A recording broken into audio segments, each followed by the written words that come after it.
Good morning there. Oh, tender one. Just getting things set up here. Don't hesitate to put in a speaker request. Hope you're having fun where you're at.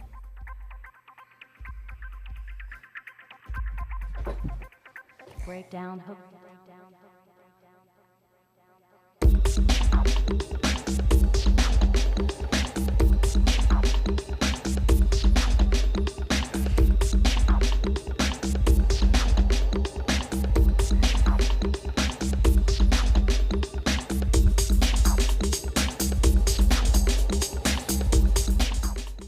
May not have enough coffee in me this morning.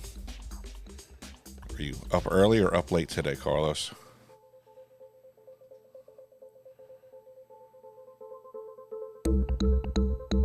This is the good part.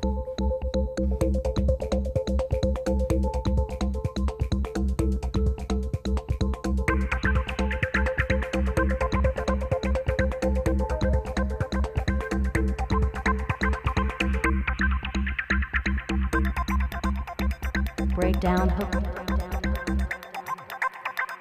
Instrumental section.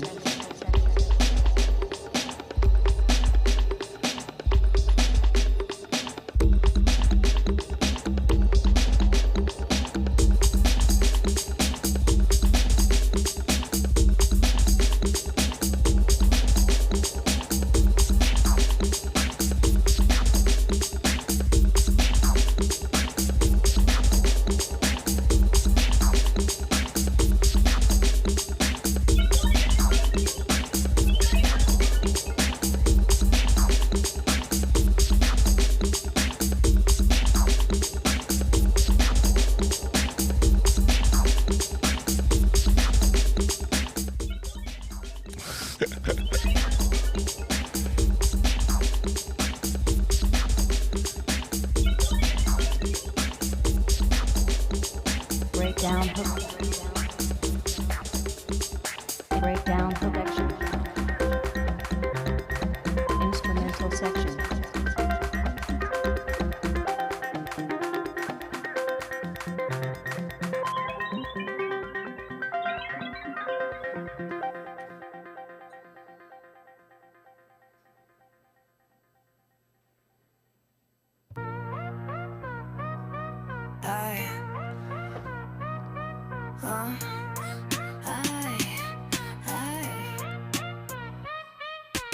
Eric Hecker, modern day Paul Revere, dropping truth bombs, make the matrix fear. Alphabet boys with their wires and their spies, he peels back the layers, exposing the lies. Digital renegade, fighting the haze, hero of the code in these glitching days, locking their control, shattering the cage. Eric Hecker rising, bringing truth to the stage. Surveillance towers, they think they own the skies, but Hecker's on the ground, dismantling their guise. Mind hackers scheming and planting their trash. He burns their playbook, turning plans into ash. AI gods bow to your maker. Hecker got receipts, call him the truth taker. Black ops whispers, they shiver at his name, exposing their control in the shadowy game.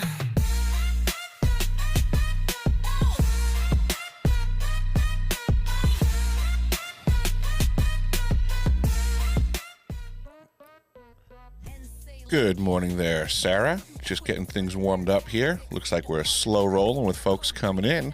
But if you're looking to chat, don't hesitate to throw in a mic request.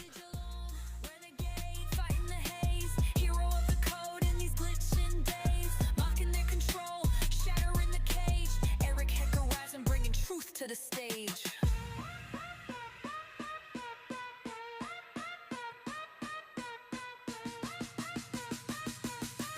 Eric Hecker rising, bringing truth to the stage.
Everything I thought so. I can take it, I can leave, I can do most anything. But the one thing that I need is the one thing that you bring. I can take it, I can leave, I can do most anything.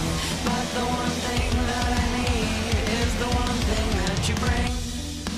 I'd like to take everything about me, mix it up, pull it through, change like alchemy.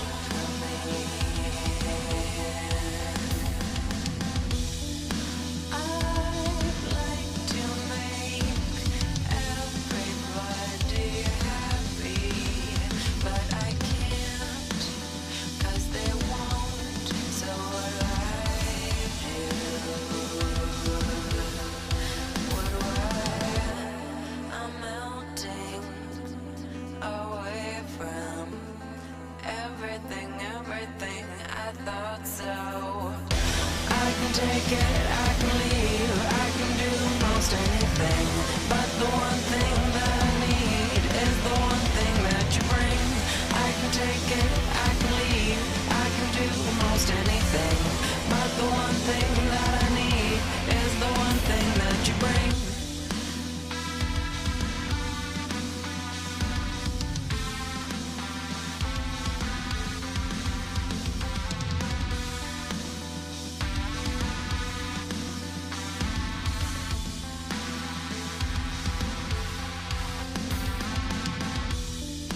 I'd like to get one last chance to fix me, fill it in, tape it up, paint it smooth.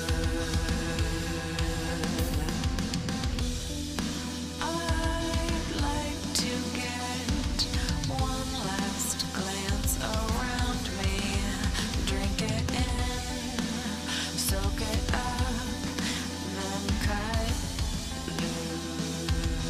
loose, cut. I'm melting away from everything I thought so.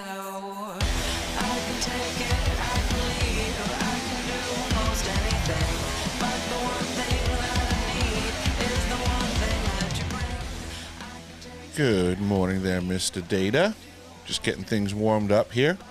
By all means, don't hesitate to throw in a mic request. As you know, I'm not the greatest monologuer. most anything. But the one thing that I need is the one thing that you bring. But the one thing that I need is the one thing that you bring.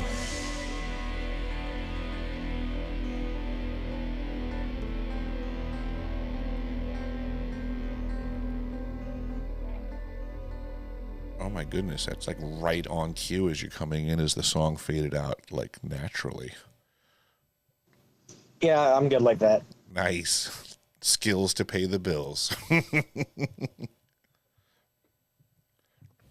What's going on in your world there, cowboy? Been busy. Later today, I'm actually holidays are over. I'm gonna be spending some time pulling up jobs, try to find something that actually suits my skills, and instead of all this bullshit extra hours I'm doing. 10-4. I hope you're getting paid overtime for the extra hours. Salaries for suckers. Yeah, for real. I was actually looking at the jobs up on the slope yesterday, and I did see some IT stuff posted, which was paying $40 an hour, which when you do 40 hours regular and 44 overtime, that adds up to a nice chunk of change. Oh shit! You said the slope? Yep. Some IT stuff going on up there. Comes out to a few grand a week quickly. Oh, yeah. Was that your the interview that you had the other day? No, I wish. Oh, I was just talking to Data about some possibilities to get on his radar.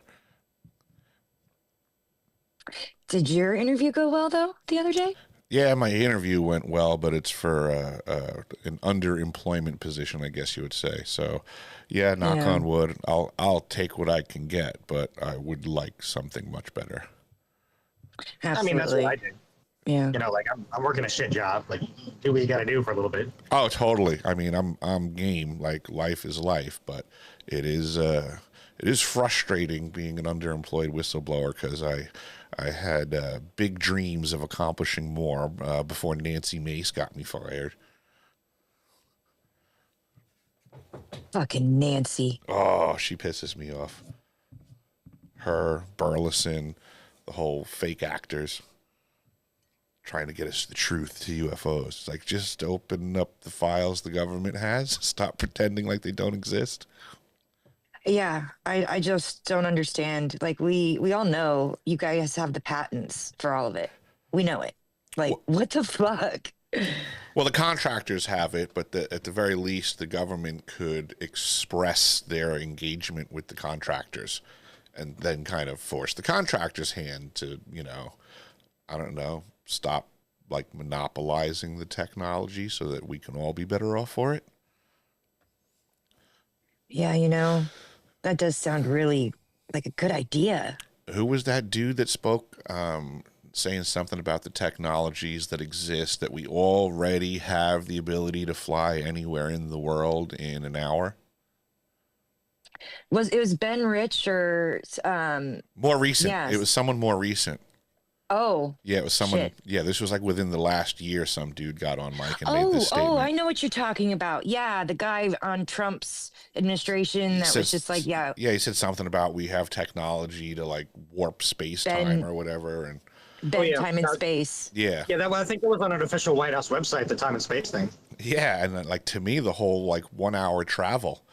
I mean, not for nothing. It would be nice to be like, hey, Data, you want to go meet for dinner? Like, pick a spot. We can both be there in an hour, and it could be anywhere on the planet. Like, I'm a foodie. I'd like to go try everything everywhere. Then there was a Lockheed Martin guy a while back. I think he was the VP or the president or the CEO. I can't remember. He said we have the technology to take ET home. Yes, that was Ben Rich. Yep, that was Ben Rich, and that was a while ago. And I think, Yeah, I mean, like, I think he said it to when are Jim these Goodall. companies gonna tell us like that they have technology? They've already told us, man. Like, Yeah, we're just not. We the people are just prohibited from using it. Like, as an example, the FAA, the Federal Aviation Administration, they set regulations on how fast commercial air flight is allowed to travel. That means it could travel faster, in my mind. Like that, I reason it that way. That they're putting a cap on maximum speed. Well, what's the maximum potential that we're not being afforded? It begs the question. yeah, You know, if they have military planes that are doing like God knows what, Mach 12, you know, like you're telling me that that can't transfer into a commercial venture and then move people around the planet with greater expedience, potentially efficiency, maybe cheaper. I mean, not for nothing. Like, what if that 1 hour flight, if we apply the right technology, cost me $50? You know, things don't necessarily have to always get more expensive. If it's done better and more in harmony with the forces of nature, I would imagine greater efficiency could be acquired. Yeah. I mean, I'm sure you can imagine it'd be fun to jump on a plane for an hour, $50 later, and meet in Anchorage, Alaska for dinner to chat about future potentials. I mean, it seems like there's definitely like a delimiter, like there's a separation between like this advanced like time space tech and commercial peasants tech, you know. Exactly. Peasant tech. That's a good way to put it. Enjoy your peasant tech data. Oh, I like that. So what's the opposite end of the peasant tech? What would be a good title for that? Might have to sit on that. Yeah, exactly. Let's ponder that one during coffee talk. Sip your coffee. Think about that one.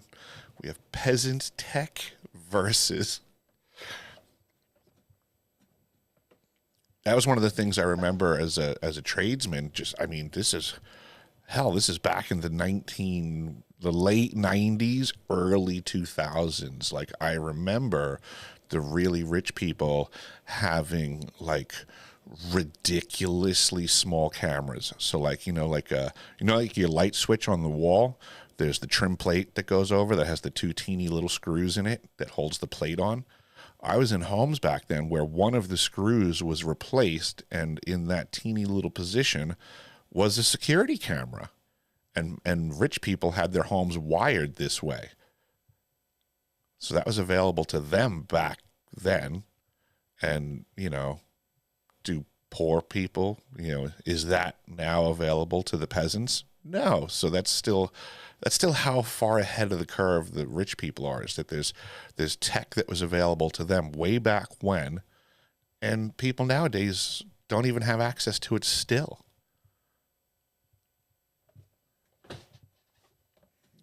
Yeah, that's a good point. And it's for benign stuff like home security systems. Peasant tech for home security is these big old honking Wi-Fi cameras mounted throughout the house. Yeah, and it you trade off by selling all your private information to the security company, right? Because they have access to all your videos. Yeah, absolutely. Yeah, the central monitoring companies and stuff like that. I'm sure there's stuff in the fine print. Of course you want us to be able to remotely turn on the cameras so that, in case there's a burglar there when you're not home. Never mind the fine print that says, like, we also reserve the right to turn them on randomly to better service our customer and promote better ads. And, oh, by the way, we're selling that information to third-party contractors who then sell it to sixth-party contractors. And then we make money off of the metadata. Not to mention the government backdoors. Exactly.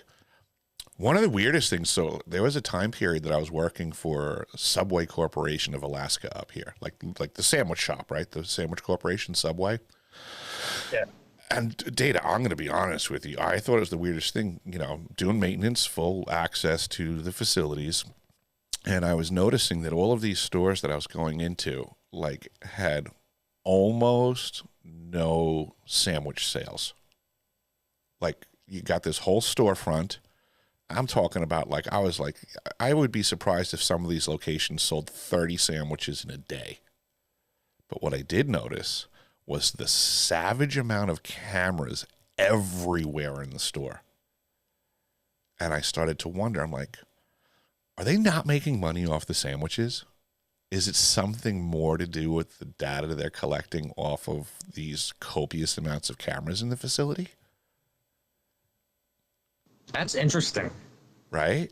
Yeah, so it's like $250,000 for the franchise license. Then you have to buy all the equipment, the storefront, the property, employees, Yeah. power, water, And if you're not making oil, sandwiches food. and the place is still open, how do you make money to keep the lights on? What is the value of the data being collected? And if you're a patron and you're walking in there, I mean, you're not signing nothing. Everything's being recorded. Is it possible that they're just some sort of, like info gathering front / consultant company, like that the data is the marketable item and the sandwiches have nothing to do with the business model anymore? I mean, look at the world that we're in. I'm sure. I'm sure there's a lot of stuff like that. Right? That's what made me wonder. Is like I worked there for quite a while and observed the low sandwich activity, but omnipresent monitoring systems. I mean, I think I've told you this before. At one of the big ISPs I worked at in the core, sometimes there's this phone that just sits there, and every time it rings, the only time it rings is when there's a Fed on the other side, and they give us a direction and go on the equipment, and we enter an undocumented command, and it starts routing all the information to the Fed, right? So, Yep. I mean, that's just one example. Like, it's multifaceted, I'm sure. Like, all these cameras throughout these corporations, all these data centers that collect information. I mean, it's probably unlimited for the most part. Yeah, and for the most part, I gather the average mortgage payer doesn't have an appreciation for the value of the intel being gathered in, this full court press of collection.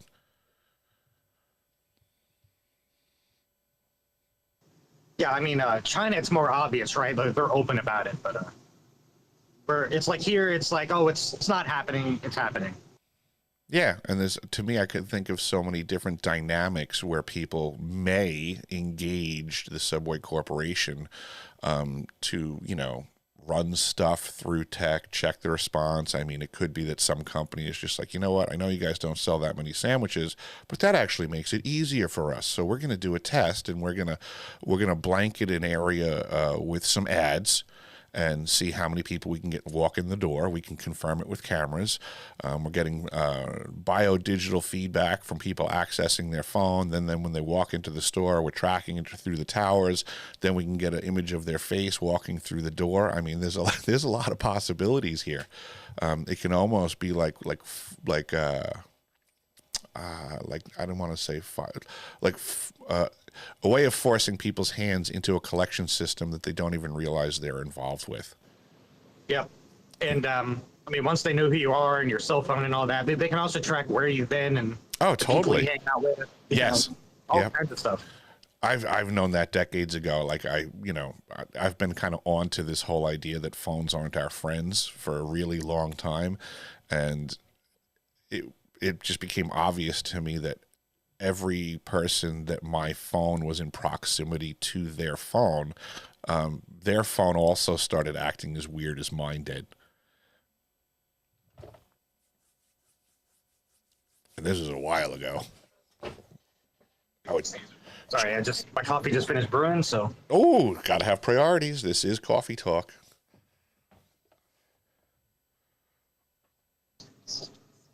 I'm out of liquid creamer, though. I had to resort to powder. There you go.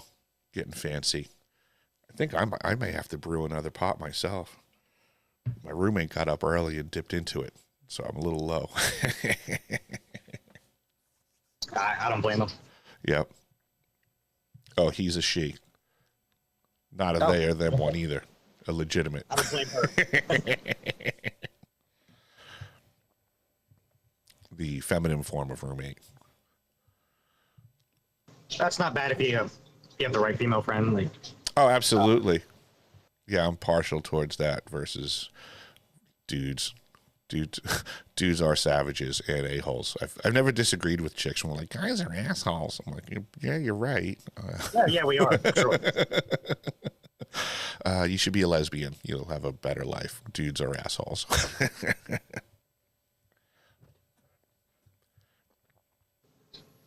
I think I said this before. I think I had more female friends growing up than I did guy friends. I guy think, friends were like acquaintances. yeah, I was probably like 75%, 25% dudes to chicks. But it was always nice to have some chick friends, give you some insight.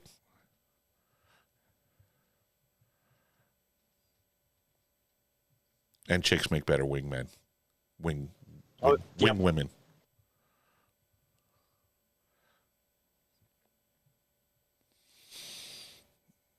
Oh, I started putting stuff up in the. Go ahead.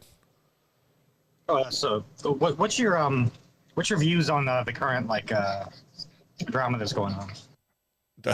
You're gonna have to clarify which drama, Data. There's a lot of it.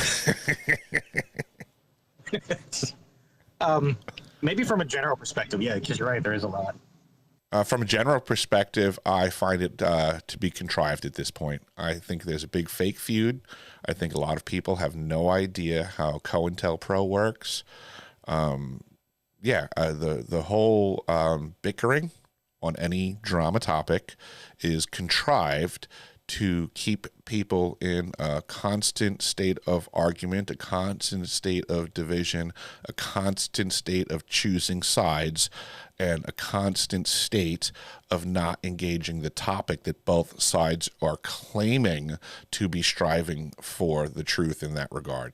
It's a circus. It's manufactured.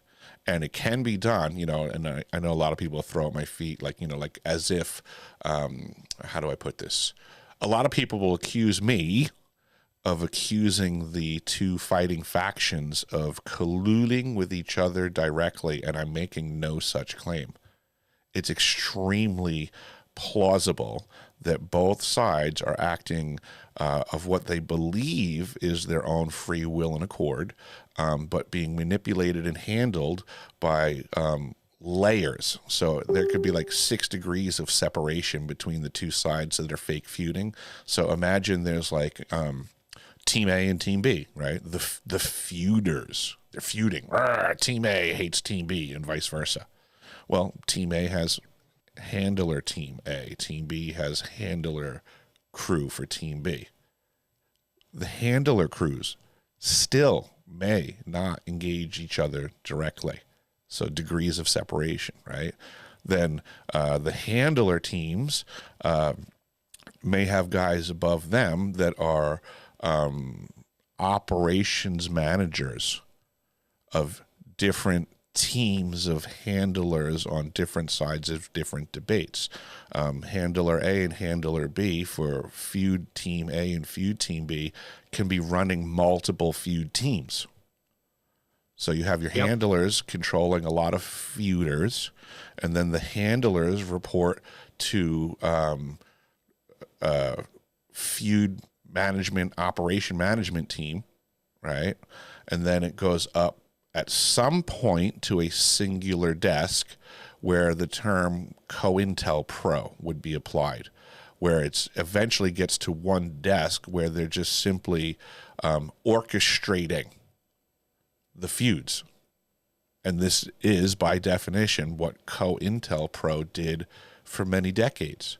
So back during the Vietnam War, when COINTELPRO was first figured out to be functioning, we learned that it was a single desk following the process that I just expressed, and it would be like, oh, you're for the war?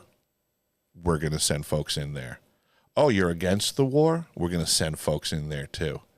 And we're going to control the argument by injecting agents or activities, whatever, into both sides. So what the public saw was perception management, and it was controlling the narrative so that the topic never got outside of the control of those that were applying their energies to maintain the margins of the conversation, so that the text in between the margins of the two bickering sides was the context of the conversation. If you discuss things outside of the margins, both sides attack you. Yeah, I think I brought this up before, that I don't think people are actively employed or under direct control. I think the whole psychological operation Right. Is to It's- be like it's- influence, right? Right. So, It's applying influence. They don't have to be directly employed because it's cheaper, first and foremost, right? What the people that they are manipulating desire isn't necessarily money. It could be clicks. You know, it could be yeah, like with, associations. It could be pictures the with someone. paid, Right. So the get the paid, currency yeah, in the currency in the equation doesn't have to be monetary. I was taught that currency can be money, it can be labor, it could be knowledge, it could be more things than that. It depends on what the person will accept as currency for the exchange. So when we see people on the internet, they don't have to be getting paid, but their handler, right? This is the whole point of the handler, is to find an asset and develop it to the point of which they can feed that thing the thing that it desires. That's the handler's job. And then the person above the handler, that operations manager, once the handler has an asset, well, then they start running downhill what it is they want that asset to do. And then the handler, through feeding the asset, gets compliance. yeah, like Gabe the Pave, like he was pretty mild for the most, still a dick, right? But pretty mild. But when Lou Elizondo liked his post and followed him, he just went ape shit, fucking slinging his dick around everywhere, man. Yeah, he got fed. That was the food that he was looking for.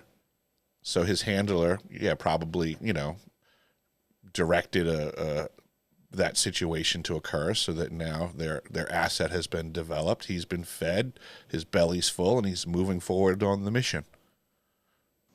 You might, I dropped something in the pill. You might, I hope you can appreciate what I'm doing with this meme concept. Oh, let me take a look here. Dun, dun, dun, dun.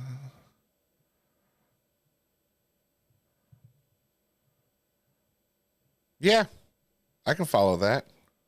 Yeah, it is. It's Looney Tunes disclosure in my brain.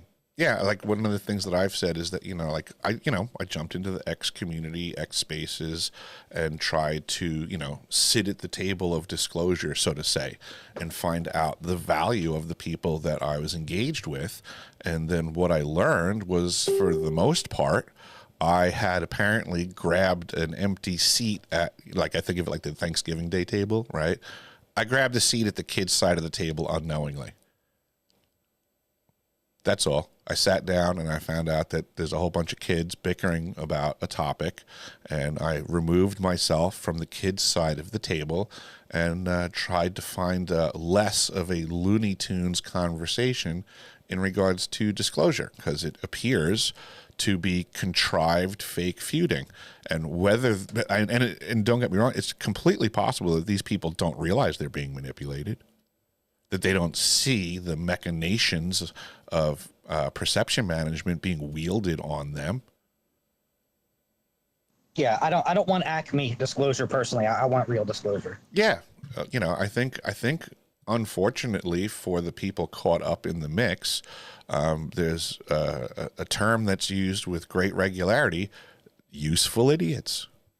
There's a lot of useful idiots in the mix. Their actions speak volumes. They claim intentions of nobility to get to the truth, but they're just, creating content that fuels the fire of the fake feud.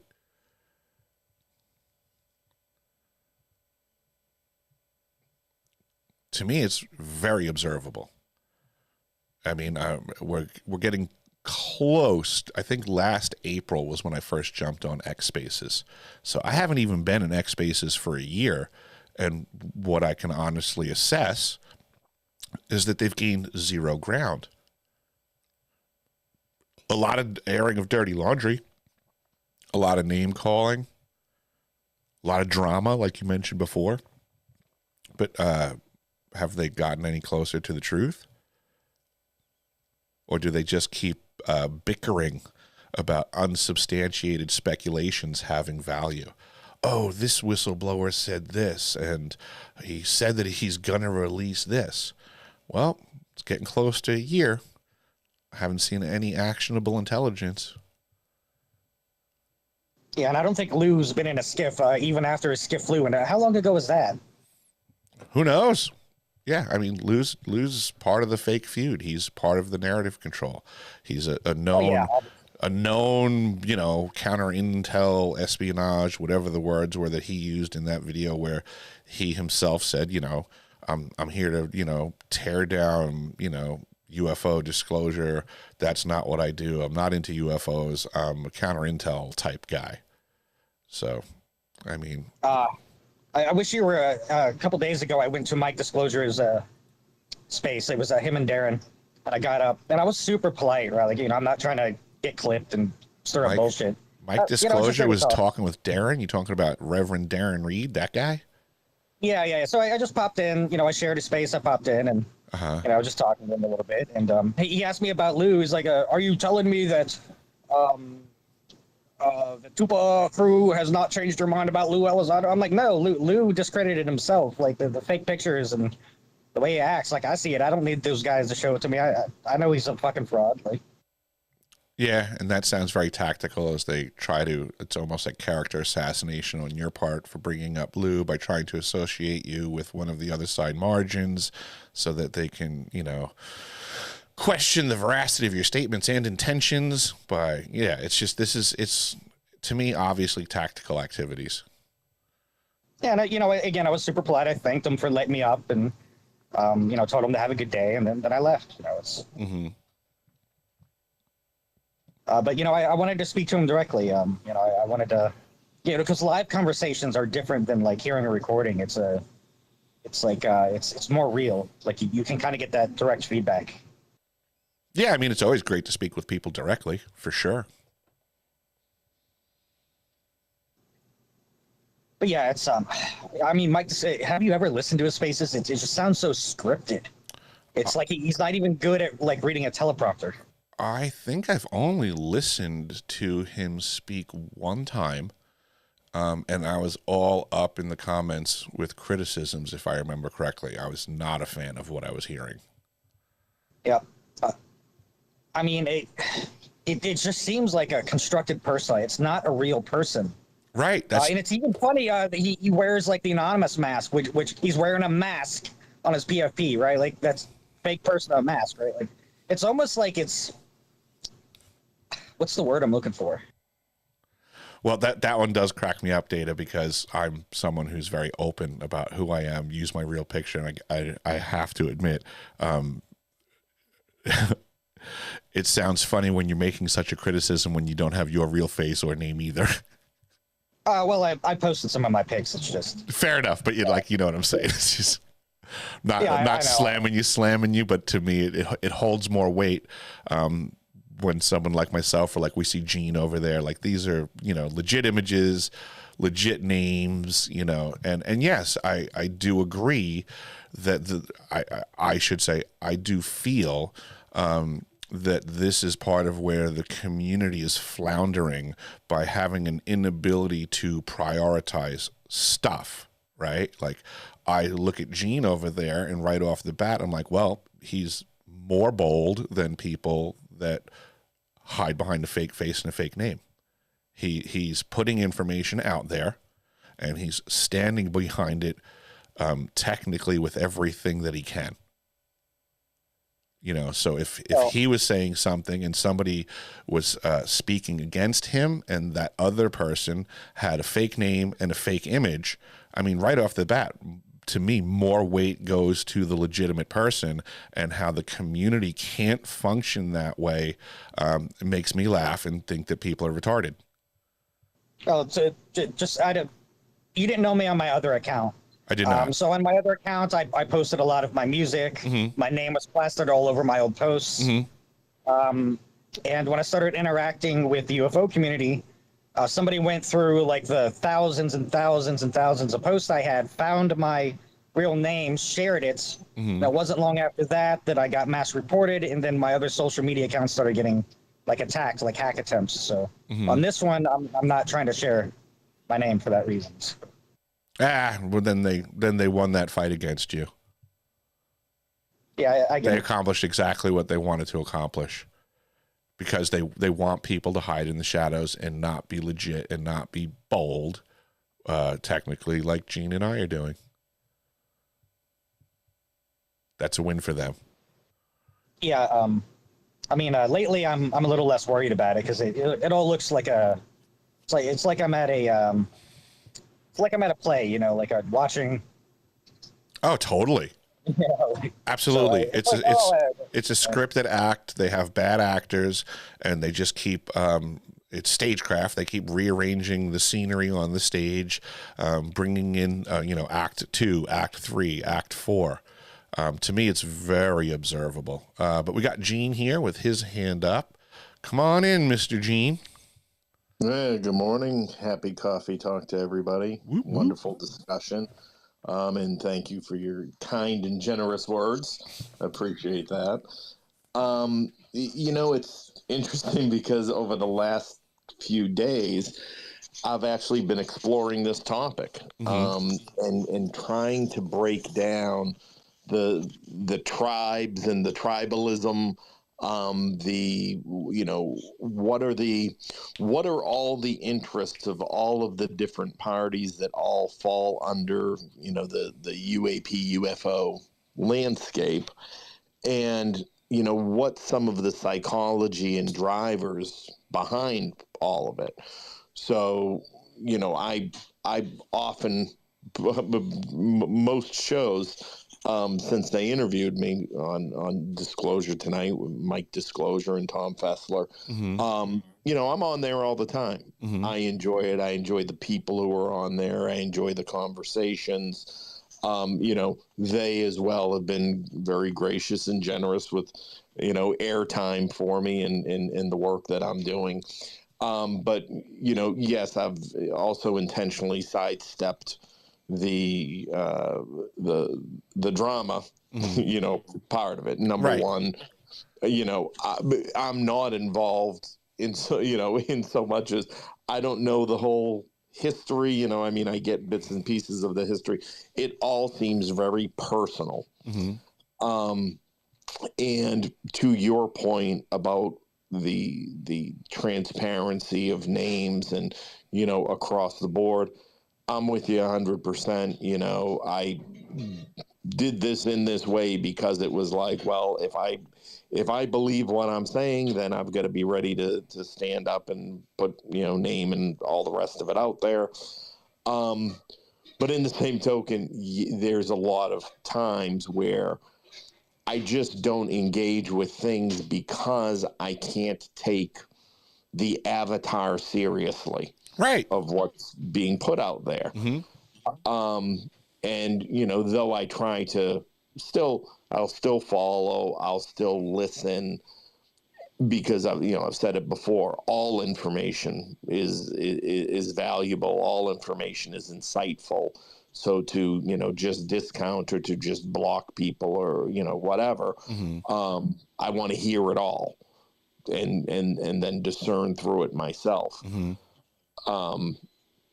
So yeah, it's, and part of me, again, from my past life and experience in coming in here, not only is this so personal, but I think there's also a degree of, I don't know if it's familiarity or,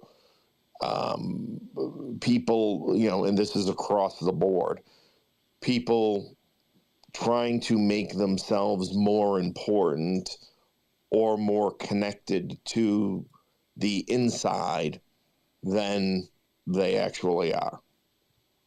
And, that's just something I always question. I always think about. I always look for keys of validation and verification that might not just be, immediately visible, let's say. Oh, totally understood.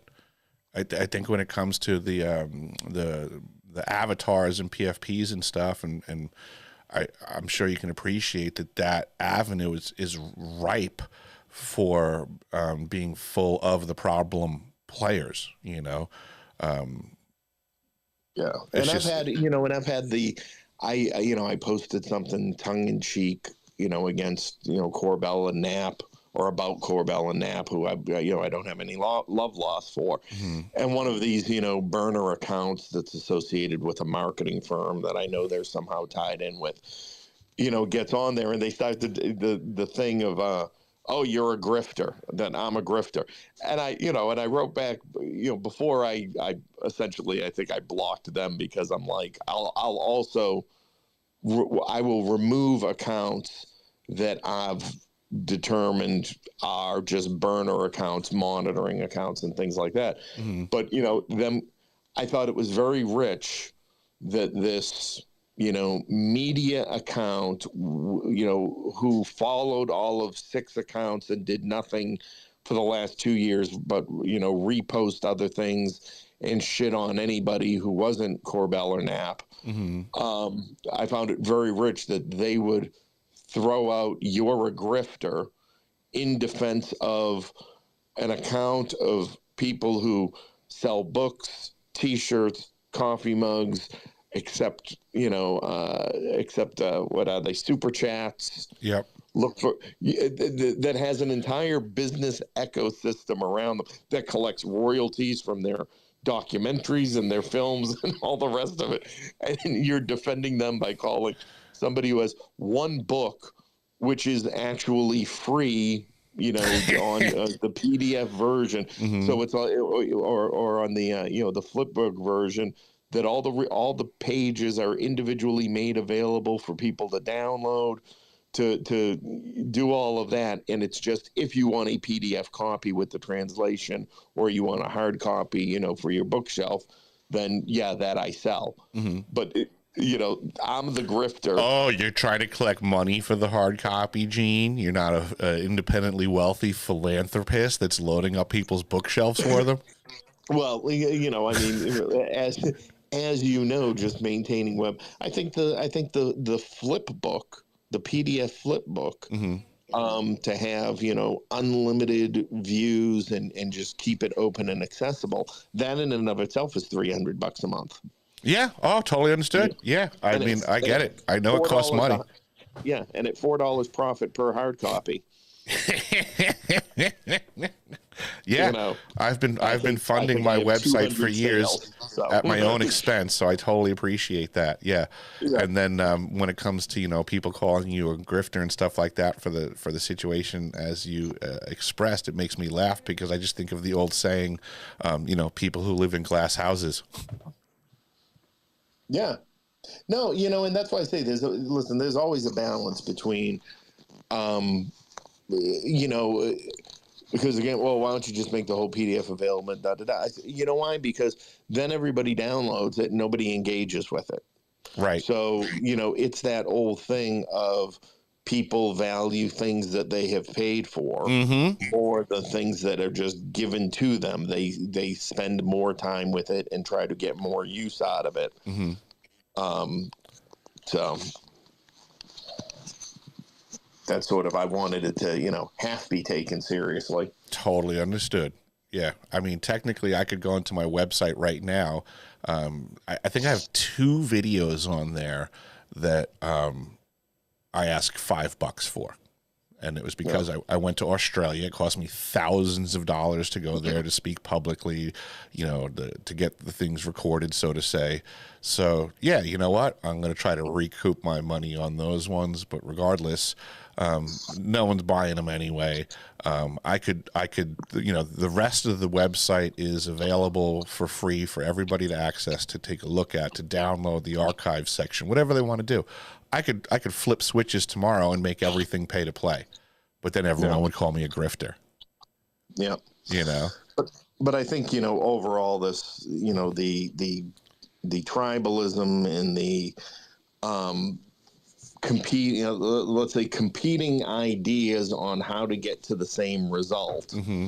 That's the area where, I think everyone needs to get their heads around. It's not going to be one thing. It is going to be many things collectively, and that we are going to need, some standards, and we're going to particularly need some consistency in what we accept from all of those. from all of the various faction, what are, number one, what are the motivations of the folks that we are listening to? Correct.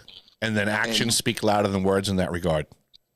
Yeah, exactly. Because they all talk about aiming to get to the truth, but they're all engaged in fake feuding. Yeah. And we need to understand what's the, for all of these cases, what are the weaknesses in them? So that should be like even the number one thing, right? Okay, here's the thing. Here's a motivation. All right. Well, what's the weakness with this? And how do we then strengthen it before we start calling it evidence and before we start throwing it around and Oh, absolutely. How do we qualify things? Yeah. What is evidence? I would say evidence is actionable intelligence. Yeah. I would say a whistleblower is somebody that provides actionable intelligence. You were in some semblance, let's just say, an information gatherer of some kind back in the day, right? Like that was your job in a way. Yeah. It was intel and counter intel. Right. So you are a person that was looking for intelligence. And you had to qualify. You can't just take everything that everyone says and put it in your folder and be like, "Here's the intelligence."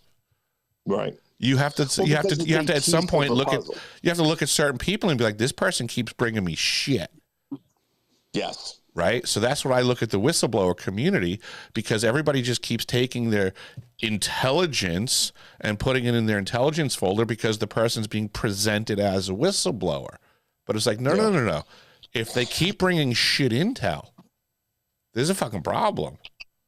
Well, and that's a great point. You would be getting played, right? If it turns out in your job, if somebody kept getting bad intel to you, that means somebody else is winning that exchange by giving you shit info if you keep putting it in your good info folder. That means they're winning against you.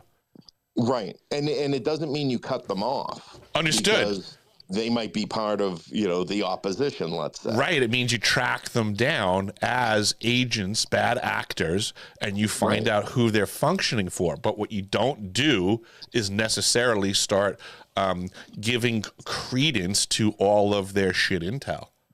Right. And the other thing with the intel is, again, you have to watch for what happens here all the time is circular intelligence. Right. It is all coming out of the same sources, and then it's all being validated and amplified in the same ecosystem. And that's the number one thing when, you get this information. Can I find it, and can I find signals of it independent of the source that brought it to me? Right. And so, but none of that happens. It just goes, circularly. Yep. I think that's where the fake feud is part of the circular activity, because it just keeps running the people around in the circus, literally the circle. Yeah. They're just running around, engaging which side they want to bicker about and align with more today, but effectively never engaging a conversation around verifiable, actionable intelligence. Yeah. I see we got researcher here as well right now with his hand up.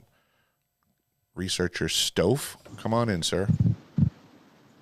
How are you doing? Good morning, Eric. It's been a while. And yeah, I like what you guys are talking about as it relates to actionable intelligence and how to, evaluate people who are providing us with quote unquote intel, right? And, this is information warfare, guys. Yep. We've been in information warfare, and this asymmetrical part of the warfare is directed at altering your perception on various issues.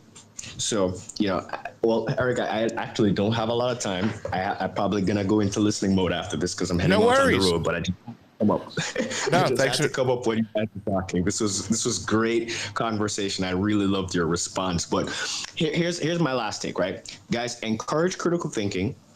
Look at the information, look at the claims, see if there is evidence provided to substantiate those claims. It's pretty much, right? Yeah, pretty absolutely. Much I run an evidence-based community, Eric. So this is the culture I want to put out there for persons, because this is the paradigm shift. This is what we're moving towards. We refuse to be manipulated anymore. We refuse to be deceived, and the only way we're going to do that is by asking the right questions. Better quality questions get you better quality answers. Every argument should be able to be settled by the application of facts. And so here's where the circular concept is problematic with the bickering, is that if people continue to bicker and bicker and bicker, that means there's no facts, which you should just end the argument right there and realize you got played. If they're going to keep running you around in circles and you can't get to a conclusion, that means there are no facts, and you're probably having your energy wasted by Pied Pipers that are running you in circles before they lead you off the cliff. But we got Daz here with his hand up also.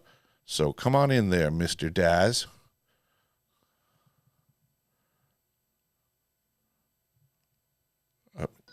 Oh, no, sorry.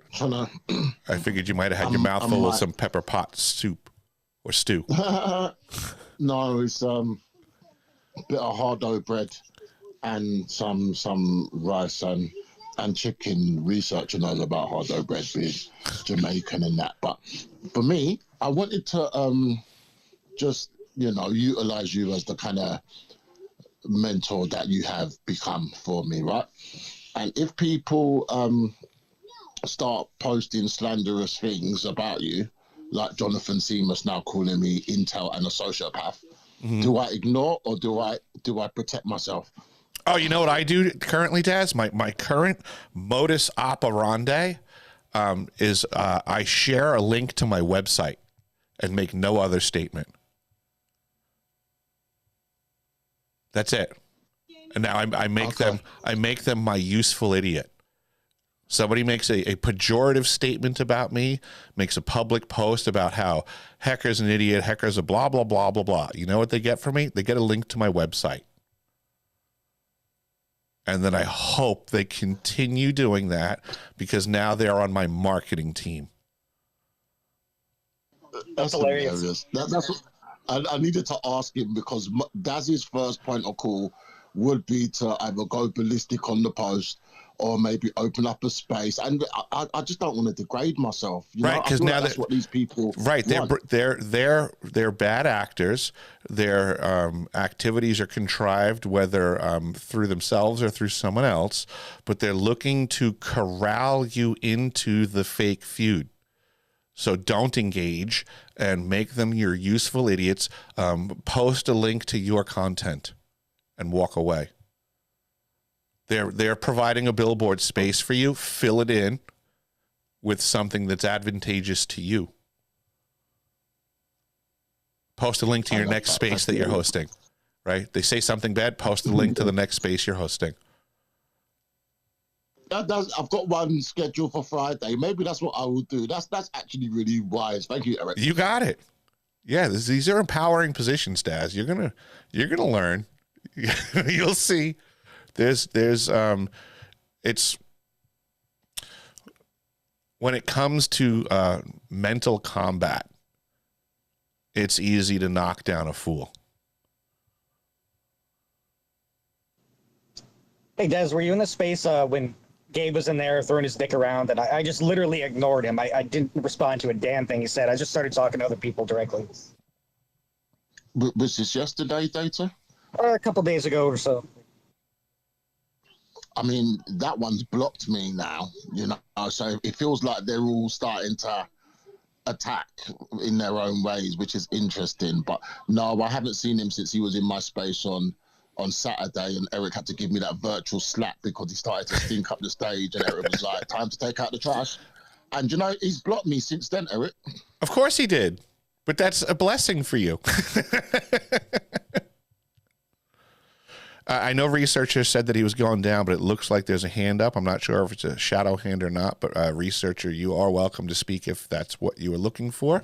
It might be a shadow hand. You got it. Just to confirm. No worries, sir. But yeah, I mean, this is, again, like you had just said, Daz, you're starting to feel attacked again, which I'm assuming is probably from both sides, which is, as I mentioned earlier, is that if you go outside of the margins of the page, right, the point of the fake feud is to focus everybody on the text in between, which is written by the fake feuders. They're defining that conversation. Here's the important information to bicker about. If you simply avoid that text and you operate outside of the margins of control, and you then see both sides attacking you, then what I'm saying is being proven to be correct. Is you're not, my grandfather used to say, never engage a fool by their folly. But in this situation, there's two sets of fools, and their folly is that text in between that they're controlling the narrative of. So the split second, you no longer engage the fools by their folly, and you exit their matrix, and both sides come after you, you're proving my point correct. That it's a fake fight. They are working together. And when you get outside of that dynamic, you are now moving in the right direction and not being held back and having your energy exhausted, dissipated. It's a big thing when it comes to these factions. And when you oppose the activity of the factions, they will send three things in your direction: moles, provocateurs, and dissipators. The dissipators are the ones that are going to try to suck your energy out of you, engage you in the fight so that you exhaust your energy in the bickering, where they keep attempting to draw your attention back to the text in between the margins to force you to engage in the fight that they're manufacturing. And if you simply just sidestep and disengage, refuse the activity of the dissipators, and just simply move past them. Like they say, you have to choose your battles in life, right? So the great thing, neither of them are worth it. Exactly. Especially when you step back and look from a bird's eye view, they're both doing the same thing effectively. Their idea is to get you caught up in the quicksand and slow your roll. So if you can just simply avoid their battlefield, right? They're fighting. They have a battlefield that they're bickering on. Just walk past it. That means you won.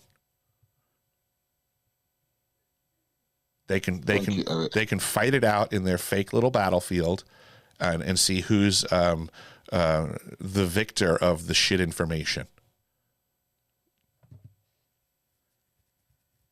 If LARPers. Yes. LARPers got sauce, yeah?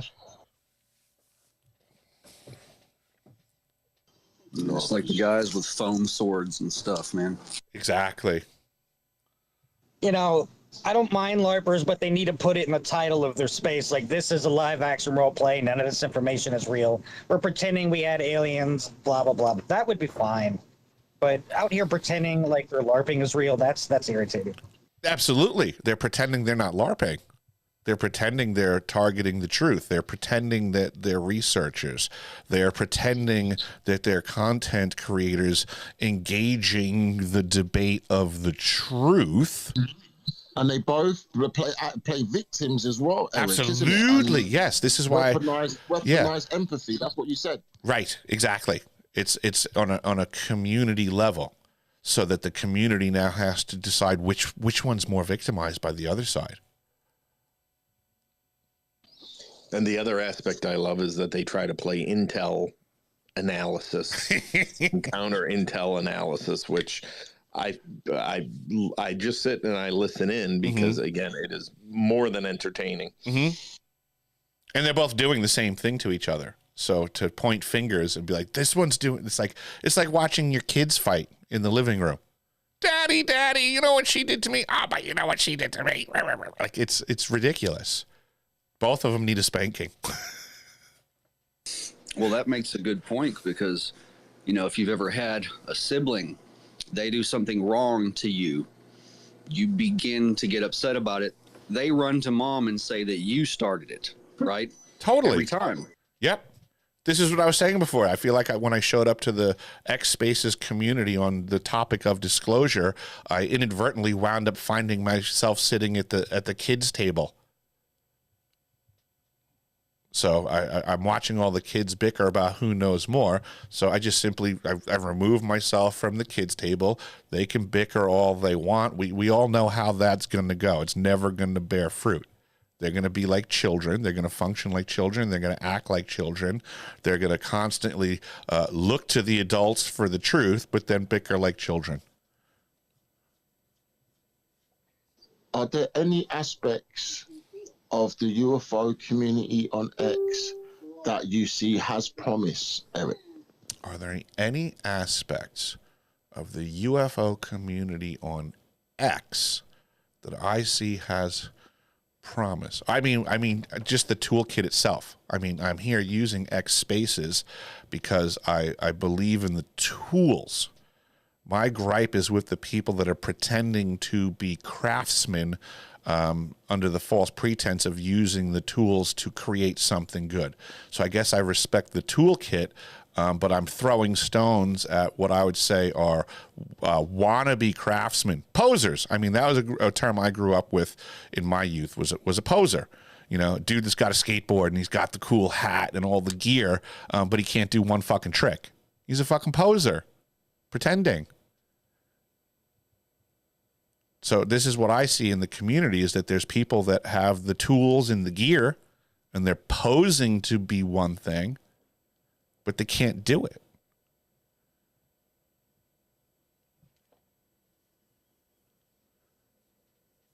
You're fucking posers. Fucking posers. I always hated posers.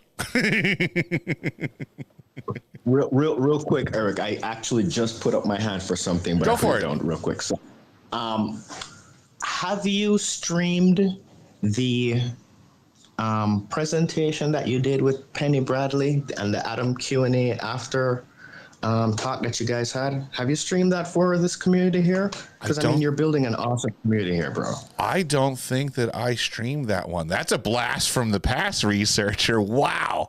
I vaguely recall doing that one. I couldn't even begin to tell you I remember exactly the content. But yeah, I had Penny up here. And we went to a facility and she gave a chat. And I was somehow part of that. I don't even remember. I remember it was it was many years ago.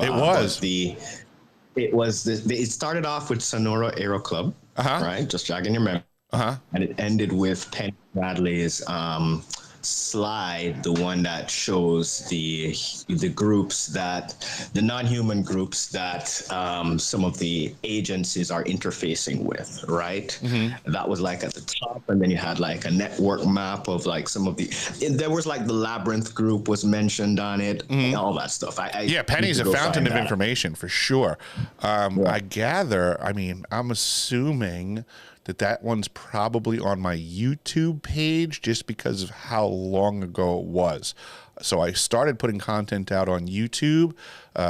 Deciphering My Experience is the handle that I went by on there. And then it was after that I started the website. I did not bring everything over there. I kind of just selected some stuff to get it started. So I don't know if that's on my website or not. But it should be on one or the other. I'm pretty sure I have it in my recorded files. I know it's on YouTube on Penny's channel. I definitely need to check your channel, but it is jam-packed with solid information, verifiable information, things that you can actually go back and do some actionable research on, right? Yes. Starting with the Sonora Aero Club. So I kind of wanted to just put that out there as you guys were talking.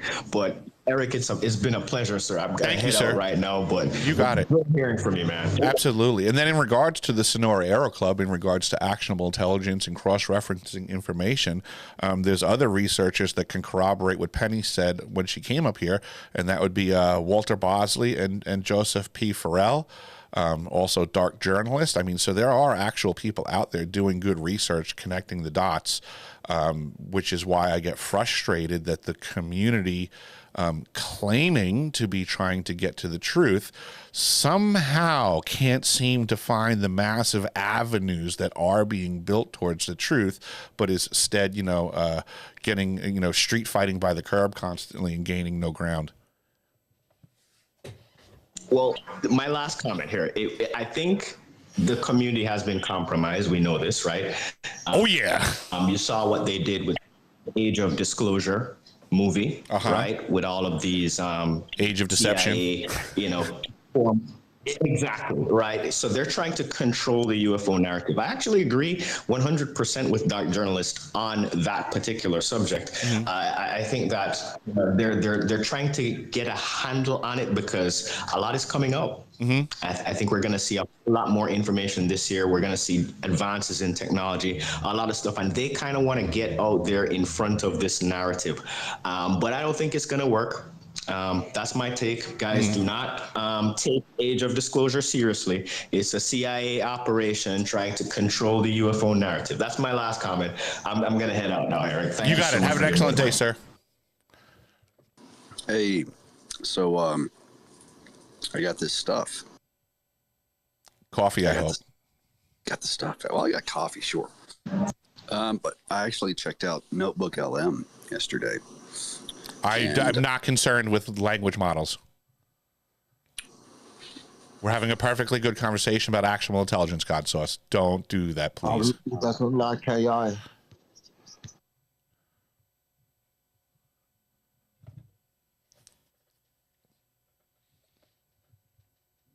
I've mentioned it's the same as knitting.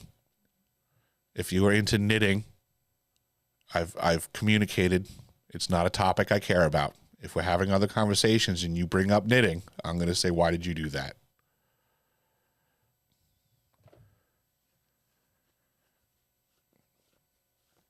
And I did not drop him. You're hilarious. I love how blunt you are. That's how I like coming to Eric's place.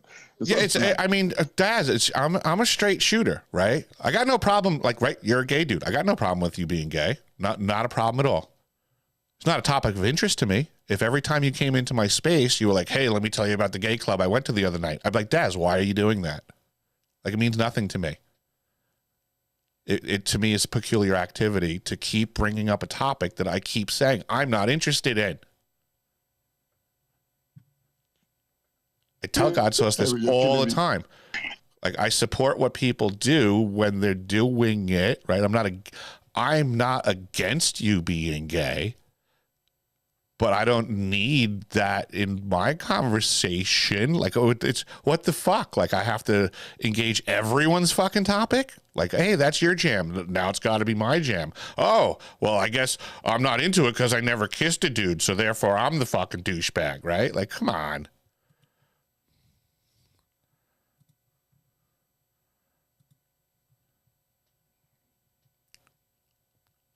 And we got Tender Kalos coming up. I just wanted to say that was fucking amazing, Eric. That's why Carlos is cracking up. You're very straightforward. For as much as I'd want to, I could never tell God sauce that. That was fucking hilarious. Oh, he's gonna be really mad now because he apparently left. So I didn't throw him out. Yeah, I don't like people trying to shoehorn a topic in constantly. I find it really fucking annoying. No, I totally get that. I'm gonna drop down the listener. I don't really have anything else to contribute. Just thought that was really fucking funny. You got it.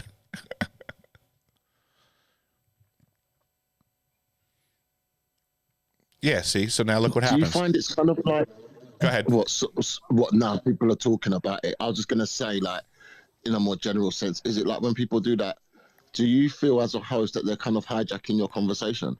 Absolutely. That's what I call a dissipator. Daz, that's the definition of dissipating. It's derailing the topic. It's moving it in a different direction.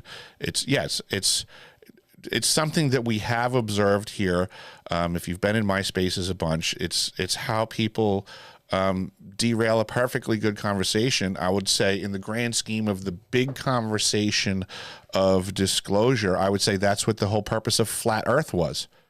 is that people were having really good disclosure conversations, and then all of a sudden out of nowhere somebody goes, flat earth, flat earth, flat earth, and then they try to make it all about that BS, and they derailed what was previously a good conversation.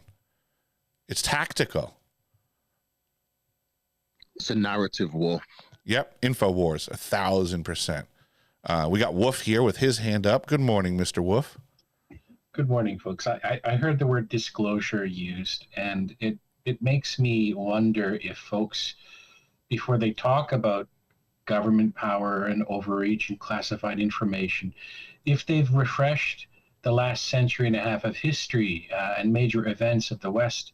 For example, Eric, if I asked you, what major event happened in 1913?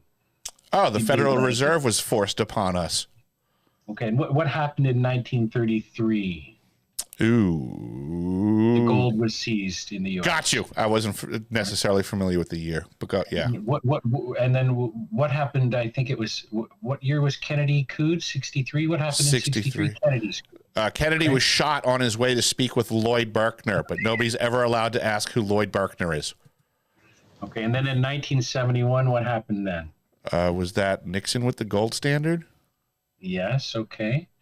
So just those 4 events, right, should be enough to let everyone know there will never be anything at all like disclosure ever. Certainly not from the government. Stop. That was where else I was going. As long as that Goliath is in the way, everything will be subverted to the needs and desires of the security state, which is a pathocracy. I can follow that.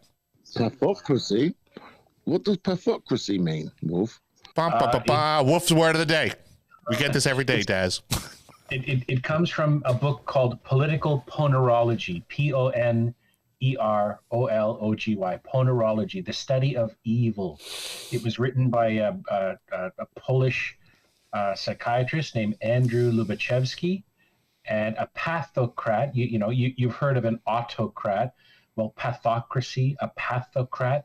This term encapsulates, or is an umbrella term for, oligarchs, plutocrats, kleptocrats, whatever basically statist or anti-citizen interest is able to wrest control of the government, either openly through force or subversively through compromat or whatever other means.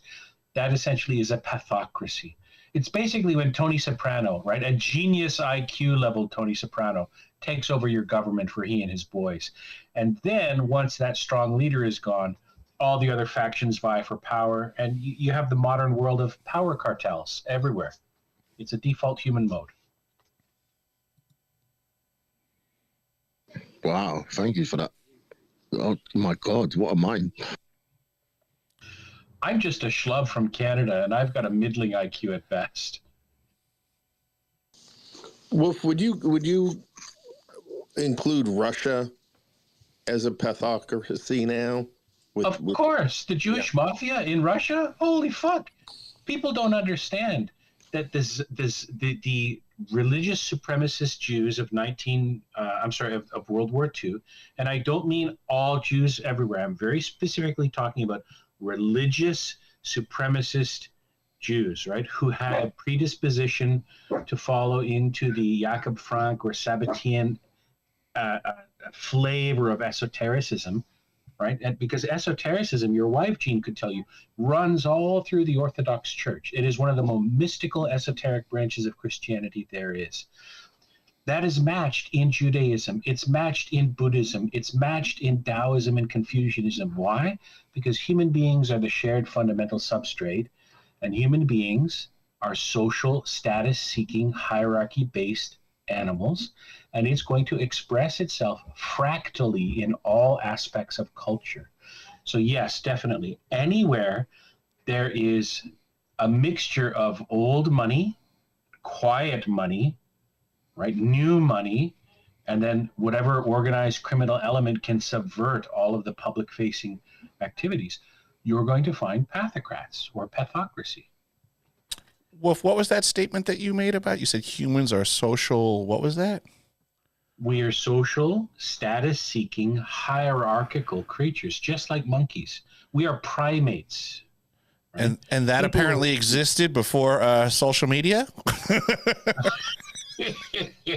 It was great hearing you say that, because it was like, wow, social media certainly fuels those desires, huh? Of course, and it also fuels that in a parasocial dimension, because our meat space connections have been either blunted or maladapted because of perverse incentive structures. And I don't mean to externalize all the blame. This lies within us primarily as being within that matrix of primate hierarchy and social status signaling.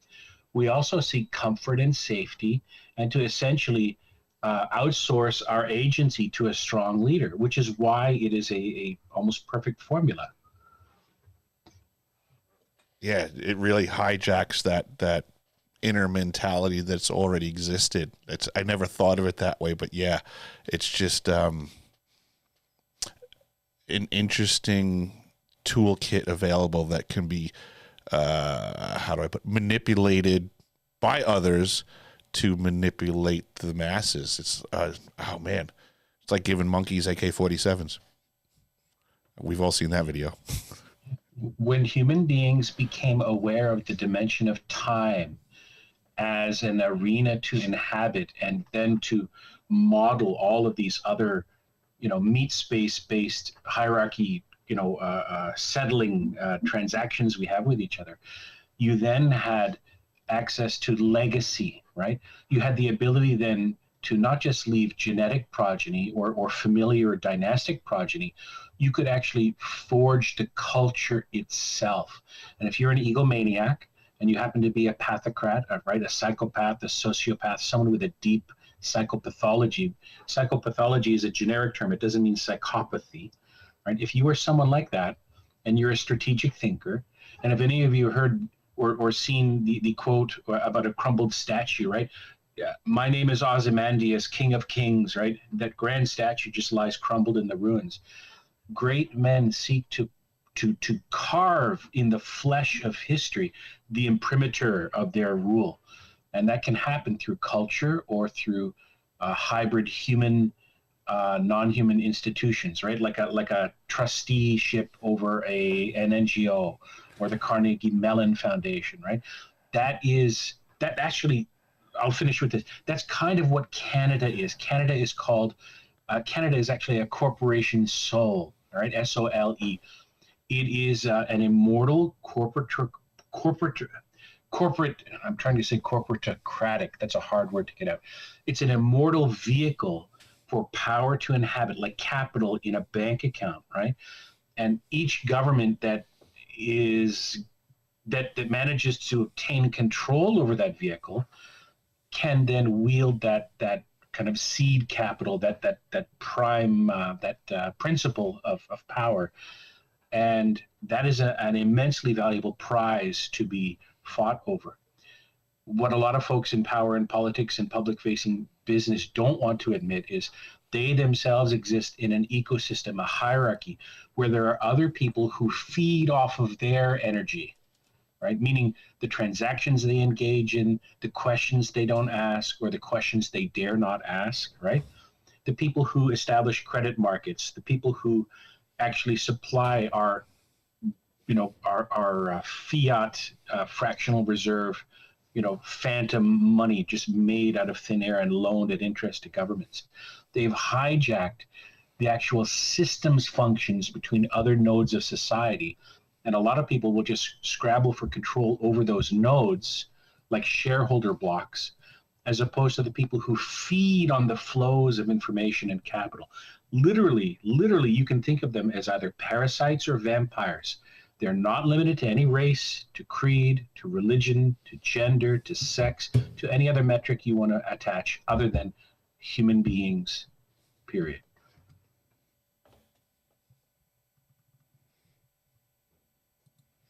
Yeah, I can follow that for sure. It's crazy the amount of stuff that, to me, folks should be seeing through, but they're, stifled by all the machinations of the crap that's built up around us. Like we were saying earlier, the fake feuding in the community, to me, it's unbelievable how much people can't get beyond that.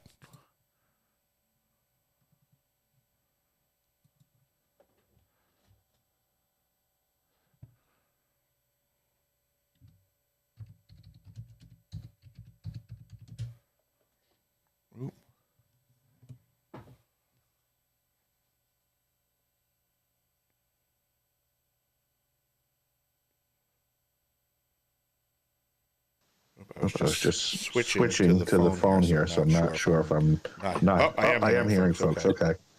Do you know the term? Oh, Jazz, you go ahead. I'm sorry. No, just letting him know because I think he lost audio. Just letting him know you're back.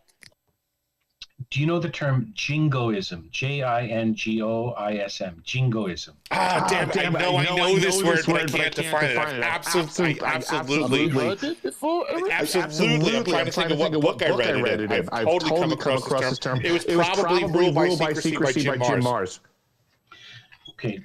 In a nutshell, jingoism is, imagine someone at a Worldwide Wrestling Federation event, right, with a huge foam head, USA #1. No matter what you tell them, they're as gung-ho, balls to the wall on your team no matter what, right? That, if you apply that level of like North Korea style, you know, I've got 80 medals on my chest, and if the leader says anything at all, I fucking clap like, you know, whoa, right? That's a performative jingoism, a performative brand or tribe loyalty, an unquestioned loyalty, a public performative loyalty to the state or to the clan or to the company. Are you a company man or not? Jingoism. It comes from it comes from Japanese history. The empress, one of the few female empresses they had was Empress Jingo, Jingo. And she had to be, you know, a strong, ruthless leader, right, in a primarily male-dominated political warrior culture. These are very broad generalizations, right? Japanese culture is much more broad than that. But jingoism can exist not just in the dimensions of politics. It can exist in the dimension of a tribal loyalty, a racial loyalty, a religious loyalty, a factional loyalty, right? It is a hyper-tribal bond, right? And part of your part of the mentality is to be assertive in not just speaking about that dominance, but carving it into the existing world through force, right? Political force, economic force, military force. The American empire is a jingoistic empire. That's un-American, right? That's basically saying you're a traitor, even though you don't know it. And it exists everywhere, right?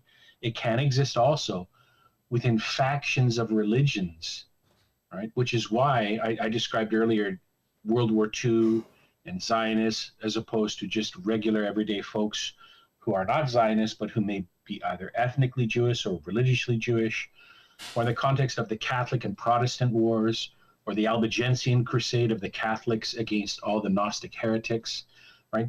That hyper-confidence in we know the truth, it is unquestioned, right? That exists everywhere, and it tears us apart because it's one of the only ways to break out of an ossified hierarchical social structure.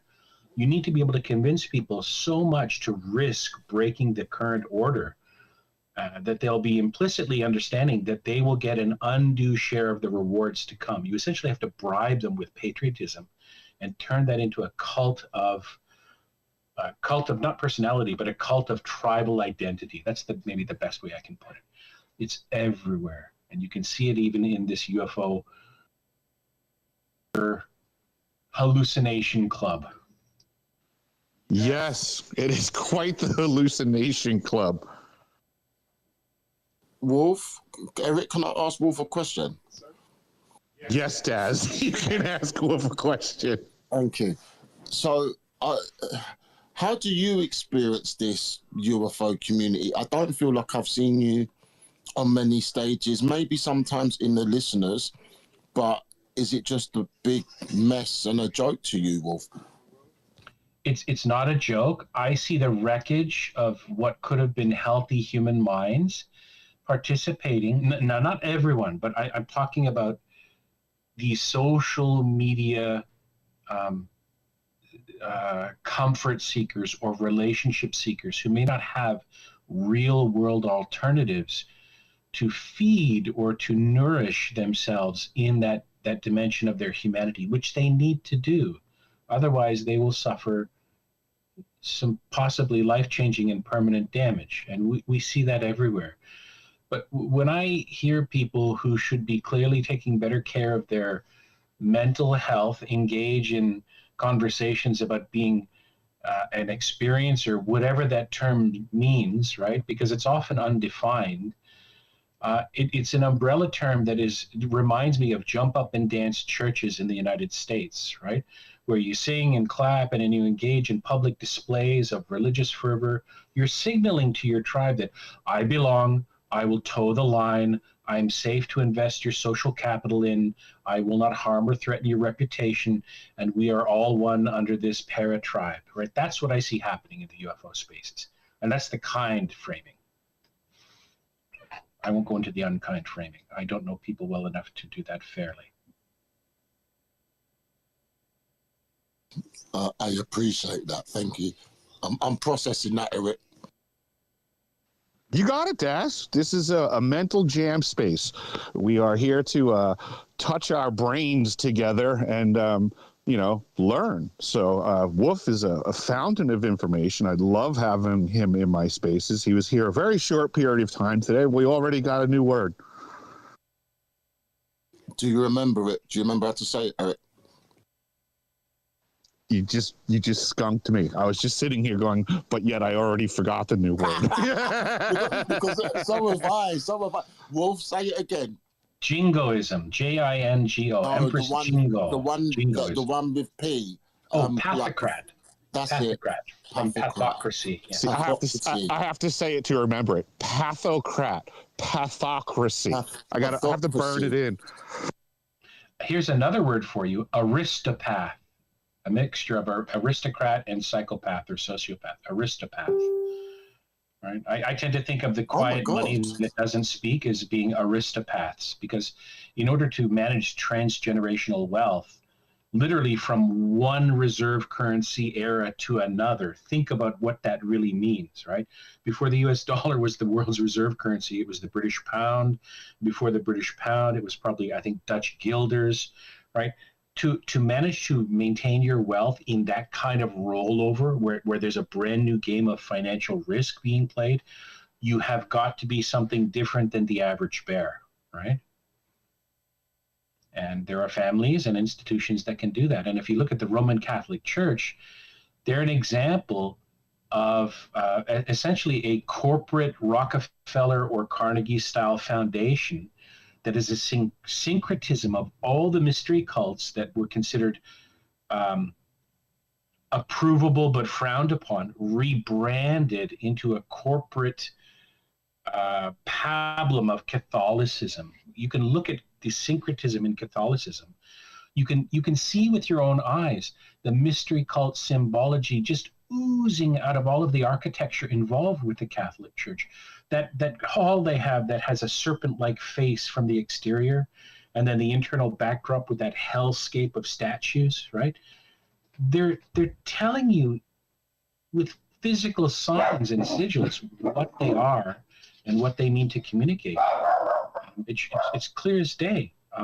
They're one of the first mimetic corporations, if you think about it. If you think about the Catholic Church that way, they're a mimetic or a cultural corporation.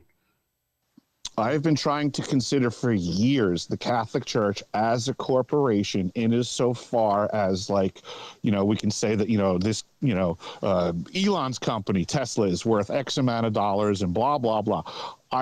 I've always wondered, can we equate such a value and lay it at the feet of the Catholic Church as a business, considering all of the properties that they own around the world, all of the monies that they take in, all of the assets that they've acquired? What is the value of the Catholic Church as a business?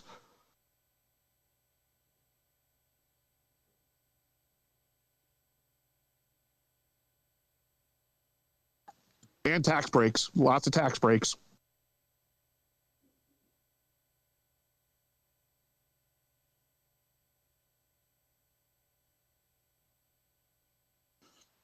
I imagine that they can throw some money around and accomplish things. I imagine that they can loan money to places and get paid back with interest, without taxation. It just, and they've been around for quite a while. So, you know, what do their books look like?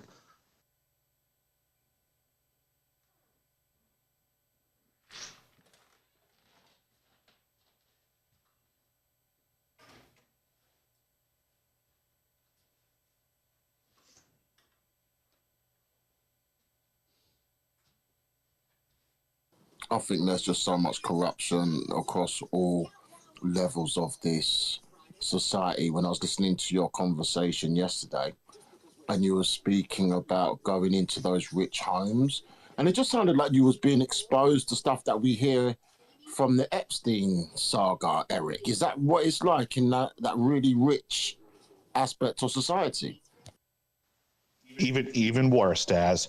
I would say that Epstein would be like a pawn on their chessboard. So, but he's not the only one, clearly, and he's probably the one that they're just kind of hanging out to dry, correct? Total scapegoat situation. We are vaguely familiar with the activities that are being laid upon Epstein Island. Are we supposed to believe that that's the only island that this occurred at? He's the only one that was doing that?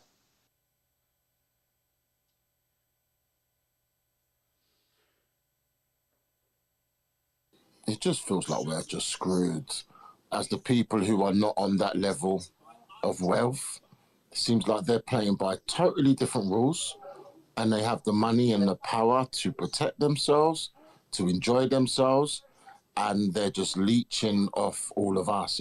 It feels very hard to swallow, but what can we also do about it?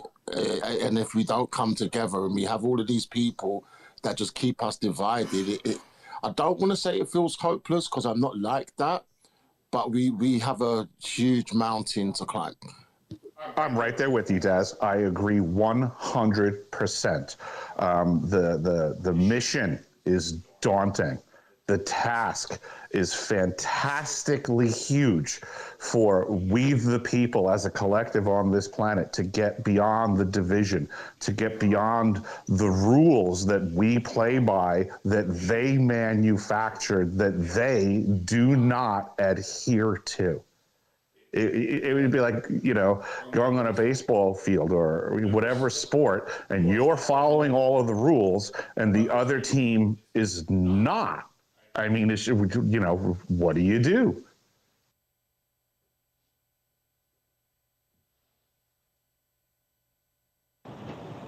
Well, identify what the problem is, which sounds like you guys are doing right now. But you know, that one word you just mentioned, rules, like that's a huge part of it. So like control mechanisms, what are they? And this goes down to like, one, we need to be good at calling out people that tell other people how they should live their lives, because that is like offensive to me. Somebody would want to tell me how I should behave, you know, if I'm not like doing any harm to people. Why do you have the right to tell me how I should live my life? Like, you know, it's mine. I was born into it.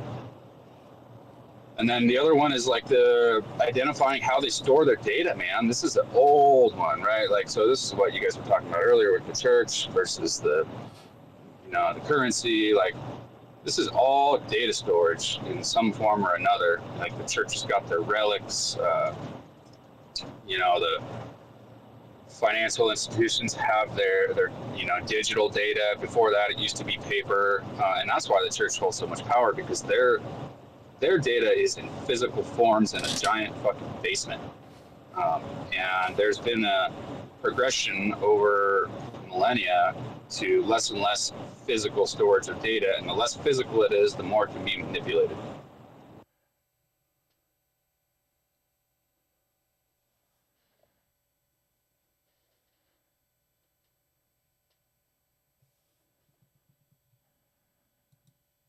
Yeah, great point.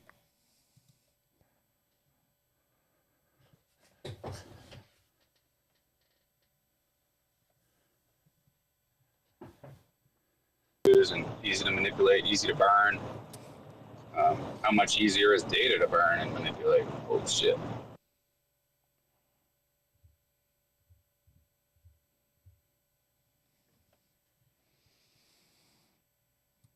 Yeah, I think it was touched upon earlier, but the idea that we're in info wars, I think is a massive understatement, so to say. I mean, it's certainly true. We are in info wars, but the depth and breadth of it, I think, is not truly appreciated by most folks.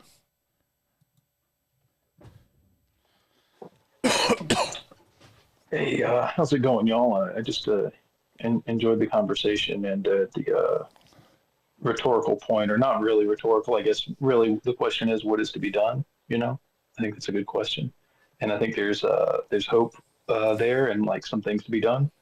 There can be a revolutionary action. There can be new constructions. There doesn't have to be just war. The plans that they made don't have to hold because we, the people, can do something about it. It's what they don't want us to understand. So one thing that we can do is keep reminding people of this, that if you ever have anybody telling you about someone else that's poor, that they have a problem with, fuck off. Your problem is not with them. I can agree with that. That's part of the wielding of the broadsword of division. We were talking about the rules and what can be done about it. I think of the rules as how they manage us. And when people say to me, you know, what, Eric, what can we do? What should I do? What should we do? To me, that it go in the direction of being unmanageable. So all of the things that they use to manage you are the chains of the structure. And you need to learn as an individual in whatever your environment is and your resources, you have to break out of the chains of management and learn to live a life that is unmanageable by others. Yeah, and I think that's like I think a short-term, solution, and I get excited about other people's conclusion. It,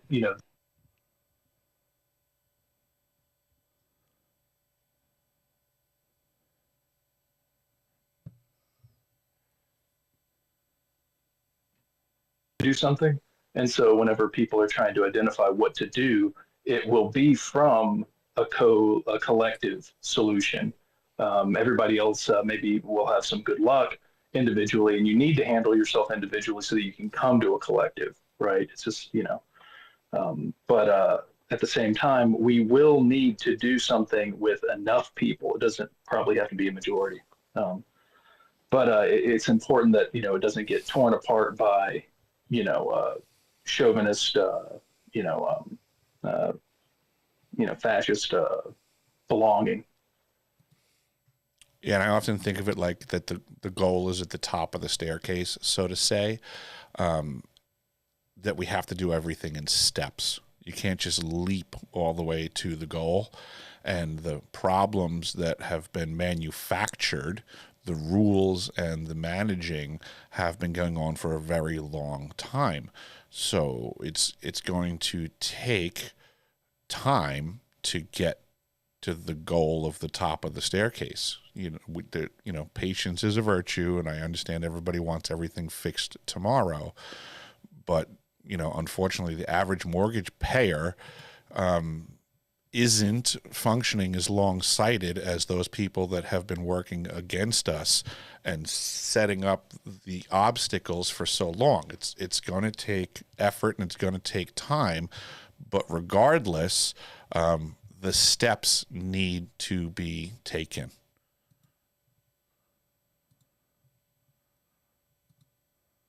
I would argue that the first step would be this sounds kind of a little woke and whatever, but empowerment, right? That's a word that is thrown around a lot in like corporate culture, woke type stuff too. But it's really true. empowerment is very powerful. Like to get everybody to, this is what I keep saying, is everybody needs to think for themselves instead of listening to other people. Absolutely. Their decision-making skills from other people. You should not make any decision based only on what somebody else says you're supposed to do. Right? That's why I tried going to college after high school, which was a really stupid idea, you know. But man, it's because everybody was doing it. And I knew deep down what the hell I was doing that for, and I could have just got a job somewhere, but no. I see we got Mooks here up on the panel with his hand up. Come on in.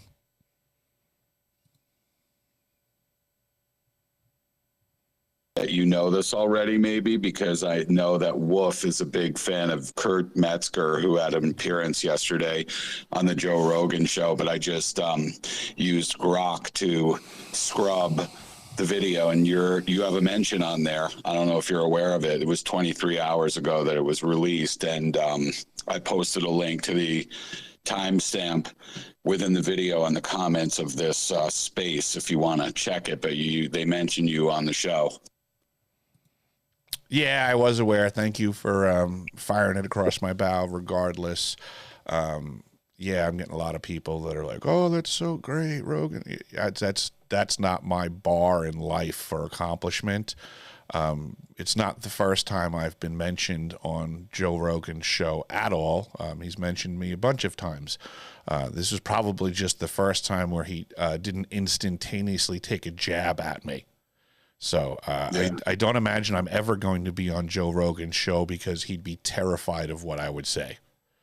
So he's just playing nice with Metzger because he's friends with Metzger. Metzger said he was friends with me, so he avoided engaging it per chance that Metzger might make him look a fool for all of the previous things that he's ever said about me, which were not nice. Yeah, I appreciate it. I mean, I just think like it's such a high profile. It's like really, you know, it's.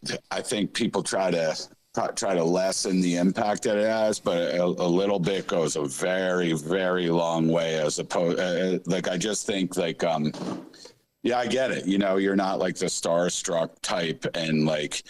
But this mention to me, it's big. It's huge. Like, I think you're underplaying it because there are people with open minds out there that are hearing it for the first time, and there are a lot of them. So for me, I feel like it's a win, and for you and for us, and, you know, I mean, for as much as we're in this together, so to speak. But Reverend, I get the feeling, right? I get that. And I appreciate that that's the feeling. But I'm a person that says facts over feelings, okay? Yeah, I know. The fact of the matter is it made no impact on my website. I didn't get a big push of followers for nothing. So in the grand scheme of the facts, that statement of me on the show does nothing. It's pretty cool. It's pretty cool that it's unfortunate that it shows that even on such a big platform, it means nothing. It's unfortunate that it shows, like you're saying, that that's a big space. Well, it's a big space that's doing well to make sure that my information is spoken about as little as possible. There's nothing stopping me from having Joe Rogan on, from being on Joe Rogan, I should say. I mean, look at all the other people that he's had on. Again, I know that Kurt Metzger is a friend of mine who has passed on my information to Joe Rogan well before yesterday, but Rogan's never called. Yeah. And he's a gatekeeper. Well, he might be, yeah. And I'm not disagreeing with you. I just thought I thought it was cool as I listened to it. I'm like, holy shit, did he just like drop Hecker into this for, you know, they're just having an open conversation, and obviously Metzger understands like totally. Metzger's a friend, right? Metzger was the one who shoehorned my name into the conversation with great intent. But you have to look at what actually happened when my friend shoehorned it in, and my enemy, the gatekeeper Joe Rogan, didn't engage. Right? He could have went on for 20 or 30 minutes saying, well, tell me about your friend. Oh, you know him. Oh, I saw him on Sean Ryan. Tell me more. What do you know that I don't know? He certainly could have been more engaging.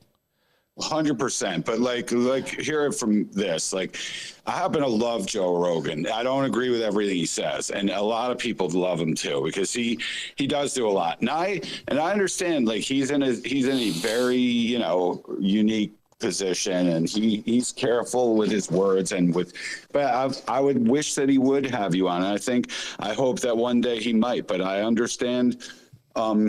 I kind of can understand why he would be afraid to, and why he would protect, you know, himself from this. It's like, well, why do I have to be, you know what I mean? Like, why do I have to be the guy who is going to like put myself in front of the bus?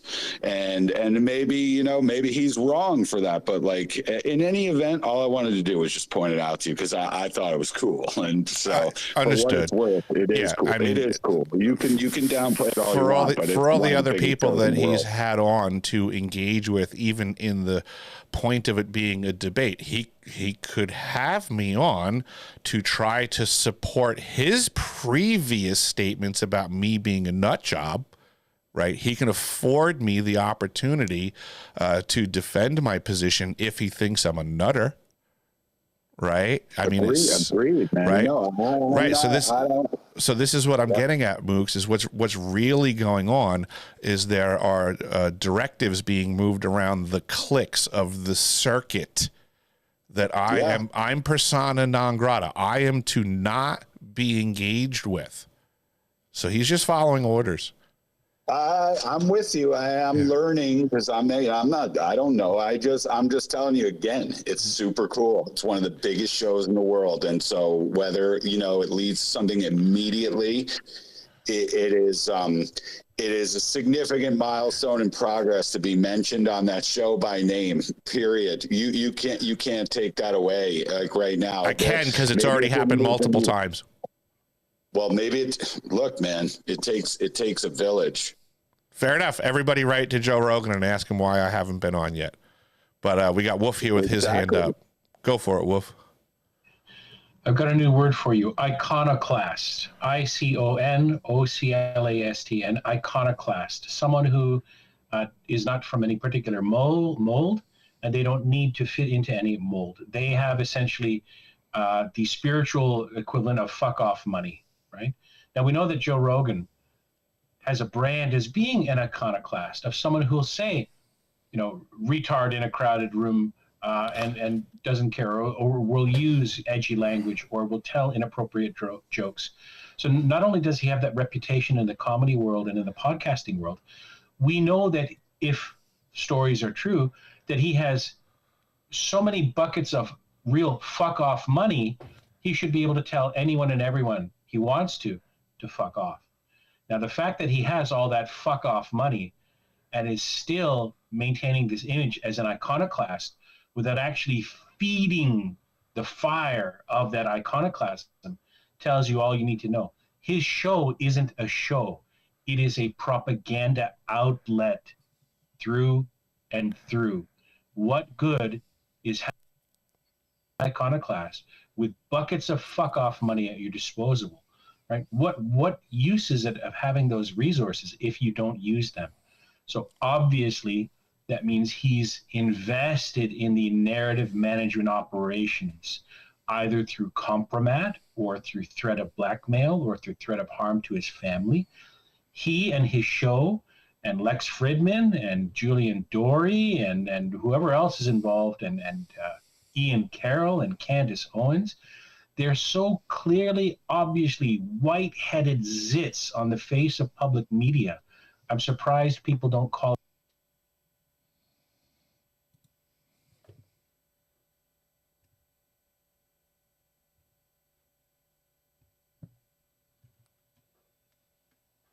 that there's a whole under the waterline, massive concatenation of parasitic interests that are just represented by the puppet form of those shows.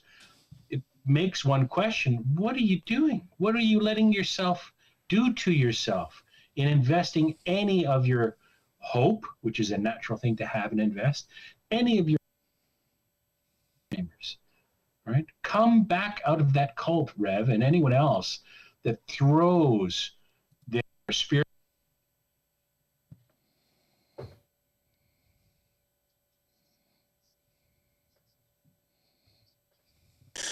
For on one of the top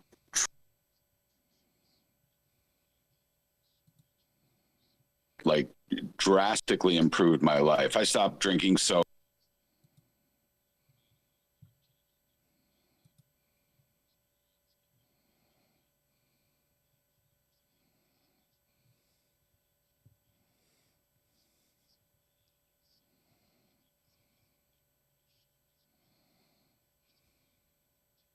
like look, you just think about this for a minute. If people are literally consider themselves in harm's way on touching certain topics,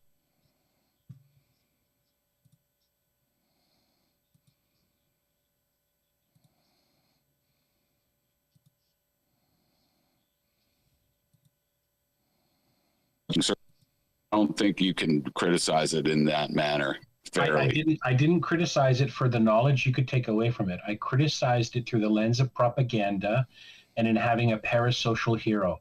And nothing you just said addressed any of that. So I'm talking past you clearly, and you're talking past me clearly. Well, that wasn't my intention, but anyways, good to see you. Thanks.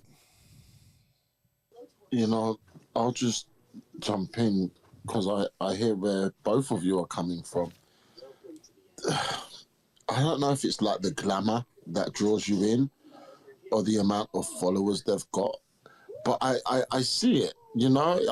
I kind of know that they're Pied Pipers. I kind of know that they're in positions of this power, which is supposed to be alternative media, but, you know, they're like Eric says, the gatekeepers. But sometimes, like, you know, Candace Owen had a space on here about a week or two ago, and she had like 32,000 people in there all at one time. And I was one of them. Do you know what I mean? Because I'm like, oh my God, Candace Owens on the platform. I got sucked into the hype. And I just feel like, as humans, sometimes that's what happens. So I'm just admitting that, Wolf, you know? And I hear where Rev's coming from. There's going to be good information that you can take from some of these podcasts as well. I was a huge Joe Rogan fan 2 years ago, and I would have defended him the same way, or not defended him. I would have spoken with as much appreciation of him, what I thought he was, as Mooks is doing now. But I have seen his true form, and it is a repulsive form. Again, I think that it's unfair. I would like just put let's like imagine for a second like that we agree that everything that we've learned from Eric is completely legitimate, as I believe that it is. Right now, you put that in somebody's hands who's under the limelight and has a tremendous audience, and someone says to them like, "Hey, listen, if you talk about that, you know, here's what's gonna, whatever it is, like some kind of, you know, and then what are they gonna do? What are they gonna do? Like he's gonna do exactly what he's currently doing, which is a problem for we the people, because now he's a dog on a short leash. I mean, if he's scared about ramifications, he's scared of ramifications for engaging me. I agree with you, though. Right. So then all the stones being thrown in Rogan's direction right now are fairly being thrown. Yeah, I didn't say they aren't. I just said that I find value in the show, and I happen to like it. I mean, you can't punish me for that. It's like entertainment on some level, too, right? It is entertainment. It's bread and circuses, but you did use the word saying it's unfair when in reality it's extremely fair. Well, I think it's unfair if we don't actually know what kind of position he's in.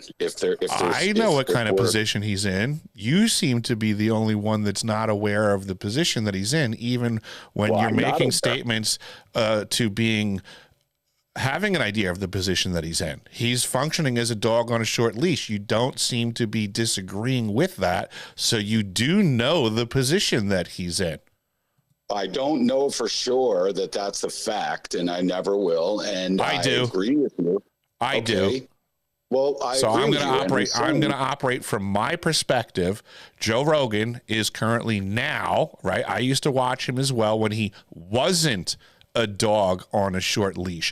I can observe his activities and the transition, so I am aware, maybe more than others, because of the friends that I have had that have engaged with him and assured me that they did have conversations with him. He has my information. The lack of a phone call from him to me is confirmation of a short-leashed dog.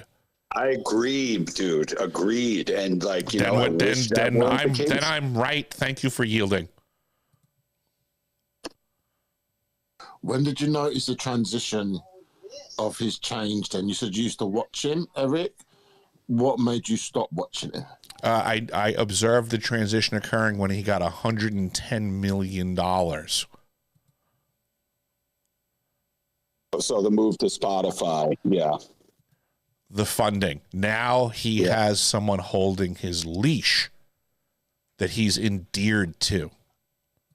To that point, taking down the Stephen Greer episode, which was my connection to Stephen Greer whenever I first saw him. So I just think that's a point.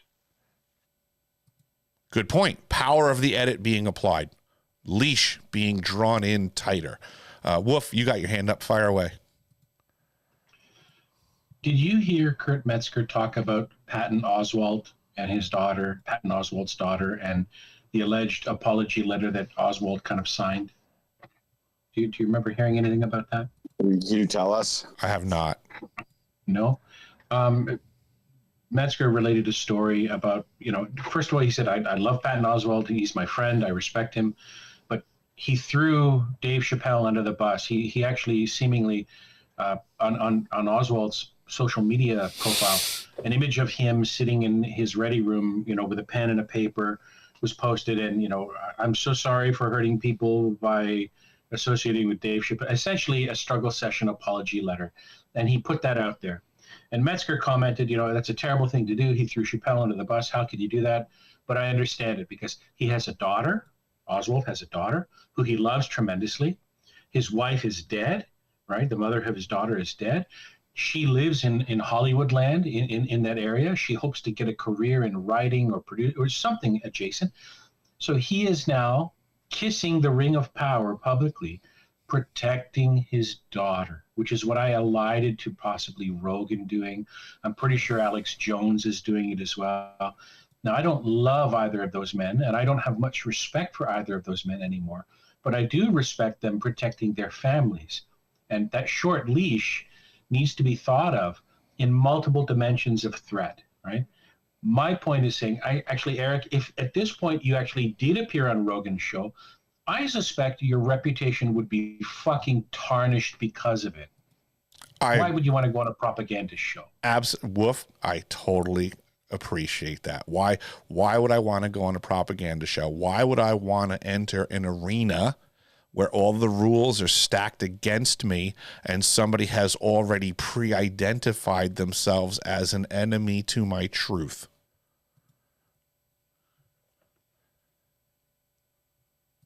Do I go, when I weigh out the pros and cons, do I just simply go like everybody else who's all pie-eyed because it's Joe Rogan and he's got a massive audience?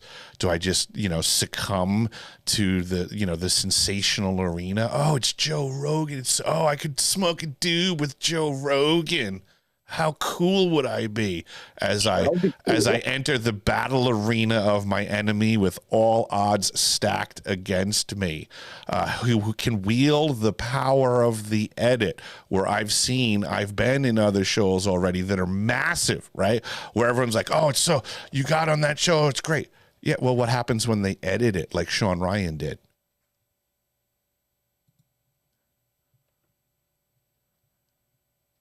It would be cool. That is true. To smoke a J with Joe. It's And I hope you get it's to not do it, even though you're it's saying not you my don't goal. want It's not my goal in life. If I anything, didn't say it was a goal in life, but it'd be cool. it really wouldn't be that cool. What I would have to sacrifice to then be called cool by people, while they're still not appropriately engaging the information for which is the intent that I'm trying to engage the community. I'm not Can I ask you a question? I'm not looking to increase my cool quotient. I'm looking to get actionable intelligence out to people that are concerned and can potentially help move the baton forwards versus getting into a bickering match with someone who's going to do due diligence to attempt to try to make me look like a fool in front of a massive audience. And I will remind people of the event that was the Patrick Bet David debacle, where I showed up to one of the largest podcasts in the world, right? Because that shit's cool, right? Until the guy tries to throw you under the bus for 2 hours. Let's say, let me ask this.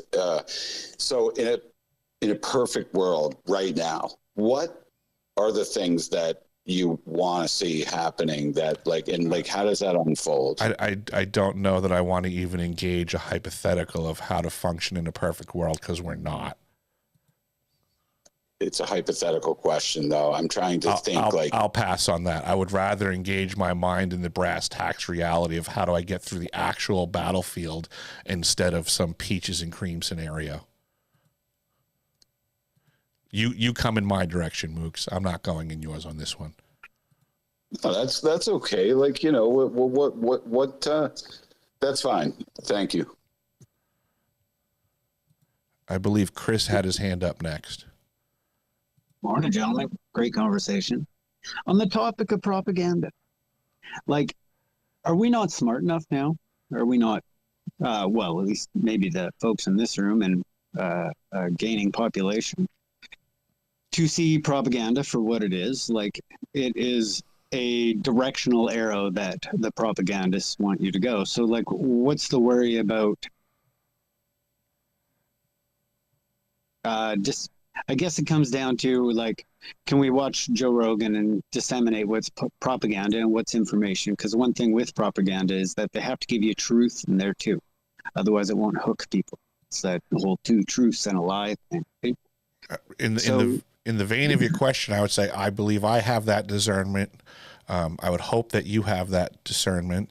I believe that there is a minority of folks that also wield that level of discernment.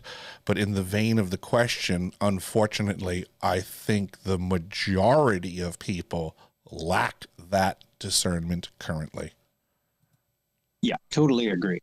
But we really only need a 20 to 30% level of folks with that discernment. And are we approaching there yet, Eric?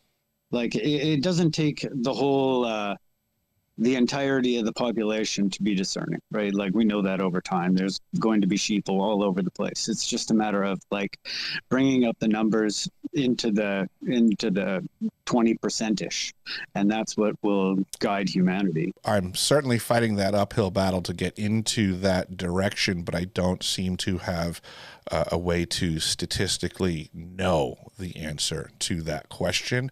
I'll just keep fighting the good fight until we turn the tables to the team that should be winning. But then the next person here that had their hand up was Krista something, it looks like. Hey, it's Krista Ann. I just wanted to, I've been listening to you guys now for a couple hours, and I recognize a lot of voices on here, and Researcher was one of the first people that I followed on X back in the MK Ultra days. And I love listening to spaces, and so many spaces are just, they pull the energy out of you. And so I just want to say thanks for having it's been a great conversation. I've learned so much. I've taken notes at home. You guys have been so positive. And so I just really wanted to say thank you for the very uplifting, factual space without any BS. You got it. Thank you for the kind words of support. That is appreciated. And then I think next up with their hand was Mr. Wolf. Hi, Chris. I agree with the direction, the sentiment of what you expressed a moment ago. I would offer this as the current stakeholders in the political and corporate power regime have realized. More and more of us are becoming discerning. I think they have redoubled their efforts to create dependencies, financial and otherwise, on the mass population through incentivizing us with our own weaknesses, right? We bear at least 50% of the blame. But I think that even if that number of noticers or people with better discernment rises, they will have sustained and critical dependencies based on debt, right? That will actually forestall them being able to take action on what they discern. At least it will delay. Totally agree, Wolf. It will be and not even on the financial front, it'll be on the psychological manipulation front as well, right? Like 100%. And it's really just like keep pushing. Reputation, social status, hierarchy, those primate dynamics I mentioned, they exist largely in the social media space as well. But we are kind of one of the first or second generations to be immersed in that new kind of social new social water, as it were. We're swimming in new social waters. So we're mapping out a lot of the responses. Not just that we are one of the first, but we like, I can roughly guess your age. I'm in the 50s or just turning 50. We are the last population to have both perspectives. Right. And I'm going to call up World War II and the Jewish Holocaust as something that is remembered, right? That the flame of memory behind that is kept alive by deeply vested interests who have primarily noble and protection-based goals. And then, of course, they have their own wolves among them who can use and redirect that energy. Similarly, the old graybeards, right? You and I are going to be graybeards in 10 or 20 more years, hopefully longer, but it's us who are going to have to be able to relate to people the value of things like writing most of your own work if you can, or using technology to responsibly leverage your natural human qualities and traits, something like the Amish have done. You and I are part of a generation that might be able to begin to engineer a foundation for those who come after, where bones in the ground to actually build upon. And I think we have a responsibility in part to do that. Yeah, I was thinking last night that we should, as a society, we should really be thinking about having a base for our test. You know what I mean? Like pulling a percentage of the population out and putting them in a situation that is not the internet and all that sort of stuff. Like trap them back in the 1980s, so we have a baseline for what has become like a pretty large study on humanity, like over the course of my lifetime, right? Like the amount of drastic change that we are running through over and over and over and over again is probably, I would think, unheard of. Maybe it's just my perspective. I would speculate that the vast majority of us are already trapped in a time bubble, and that's the whole concept of a breakaway civilization where they're operating outside of the bounds of that bubble. I like that perspective. They are already doing it to us. We need to break out of that bubble and live in the true potential of reality that most are not being permitted to engage in. It does. I wonder if they're fucking stealing our time, Eric. They're stealing everything they can. I remember when I was a youth, I was for what most other people would use the term. I didn't think of myself as this way as a kid, but I would say I was a kleptomaniac. I stole everything that I could, and I remember at a time that I remember being like, man, I could have taken this if I had some tools on me. And then that light bulb went off in my head that I should keep tools with me, then I can steal more. And I was just a punk kid. So, Eric, you're a brother of my own heart. I went through that whole period as a kid, man. Cars, houses, like all kinds of craziness. And then one day, I think it was after, a good long stint with some LSD or something like that. I just woke up and I was like, I'm going to be a fucking good person. And that was it. Understood. It wasn't LSD induced, but there was a time in my life where I made a decision consciously that I'm going to change my path in life because I'm not seeing how this is going to lead to my future benefit. My friends are all getting arrested. There's problems going on in the world around me. I have to shift gears a little bit. But then taking that experience, I can appreciate that there are others who only learned how to increase their toolkit to rape and pillage the community around them. But I see Wolf's got his hand up, so fire away, Wolf. Yeah, them guys are bastards. Chris, you mentioned stealing time, and I'd put to you that if we take a few words from English like chrono, right? Chronometer, chronograph, and vor, omnivore, herbivore, and then use the word chronovore, you can look at actually how time and life energy are stolen through the vehicle of something called usury. And people think that usury is about interest rates. Usury is not about interest rates. Usury is about having you promise your future labor to receive now in the present a devaluing token that represents the work energy or money value of that future time. So you are promising future labor to a debt holder who issues you devaluing credit tokens now so that you can literally spend your life energy, your time, your attention so that they don't have to do that work like the grasshopper in the ant. So literally there are chronovores or vampires. Think about the mythology. Every culture seems to have a vampire myth that encapsulates that kind of predation. Vampires are real. They're us. And this brings us right back to bread in circuses, right? Distracting people with the circus.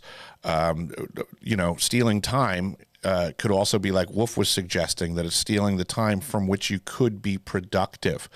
I am in the trades. I calculate things in man hours. How many man hours are lost every Monday night to football games, to Super Bowls, to online activities? Is that not effectively already stealing massive amounts of time from the population to which they certainly could be more productive to their own individual benefit or the communities around them? This time is already being stolen. Well, I'd take this down the line even one step further. We're not just talking about time. We're talking about consciousness. We're talking about the ability of somebody to focus on their own good. I don't know if you guys have gotten into absolutely. Somebody could be moving their hands around in their house, applying a little bit of elbow grease that would in turn give them a financial benefit in their own future, but instead they're mesmerized by online activities. They're sitting on their couch, they're swiping away, they're not painting a wall, they're not putting up molding. Yes, I don't as a bit of a philosopher, I don't want to break it down to just productivity. Thoughts can do well for society too, right? But no, they don't. Right thought not followed by right action does nothing for society. So I do not yield to the benefit of fantastic thought that's not followed immediately by fantastic action. I will throw stones all day long at people that put themselves on pedestals talking about their wonderful ideas that they do nothing about. It's a hard one because I think ideas take refinement from people. They take conversations, right? They take getting shit bashed, and then I would say ideas take action to be proven of value. I can bridge. Well, that could be dangerous. Chris, what you're talking about consciousness, I use the word attention for that. And Eric, what you're talking about is having your attention or your consciousness reoriented to the needs, to serving and fulfilling the needs of others in the false belief that you're serving the needs for yourself. It's a redirection of sorts. So absolutely. You're both talking about the same thing in a sense? Oh, yeah. Attention, consciousness. Yeah. It's the same aspect. What's that writers that Gad said, suicidal empathy, like trapped in society, right? Right. People tend to become invested in not just, financial commitments, but in social commitments as well. I'm sure we've all doubled down on a lie, right? We've all, if you're a typical human being, you've told lies that are not white lies and likely delighted in doing it because of the time bomb that was going to blow up in someone's face because they fucking deserved it. And if you're also a typical human being, years later, you'll probably look back at that with some regret, with the wisdom you've earned in the intervening time, right? Paying attention to that personal development is hard and it hurts. And that's why we are so prone to indulging our appetites for distractions and consumerism and convenience. It hurts to be a good person. It takes fucking work.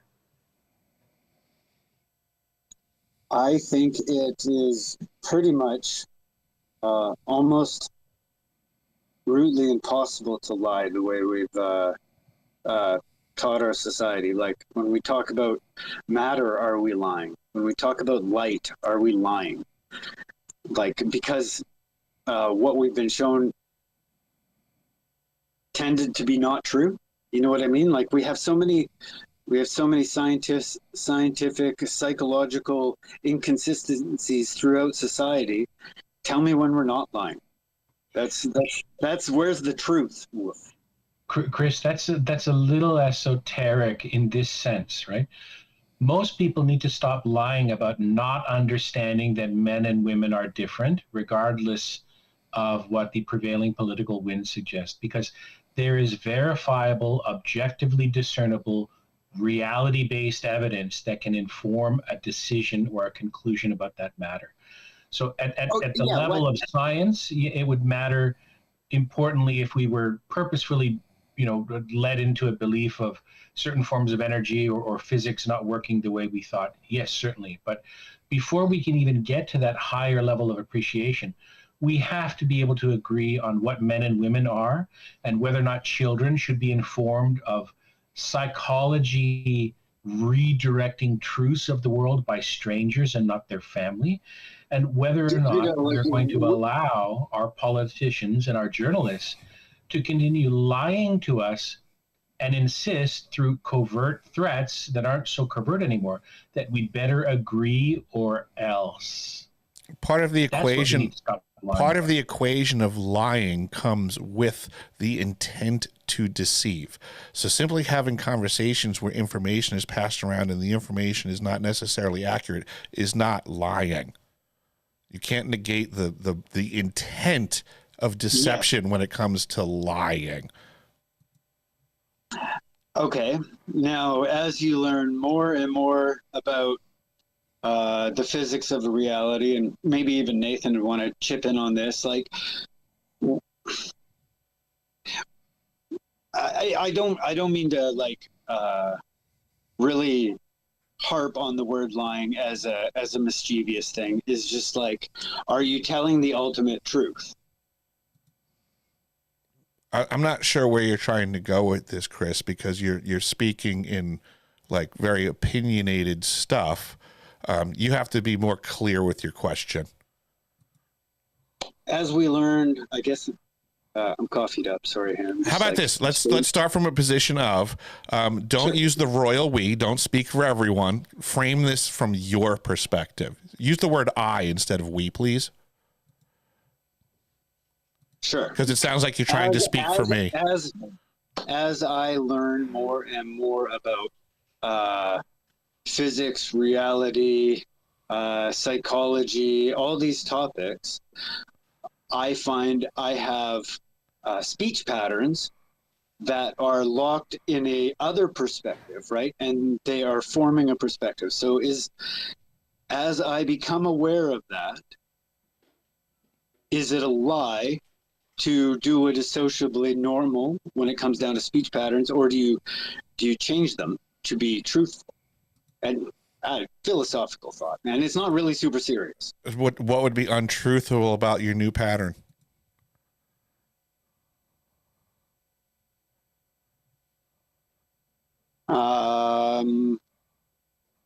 Having a conversation with somebody about physics and then being locked in a matter versus not matter scenario, right? Like, do you?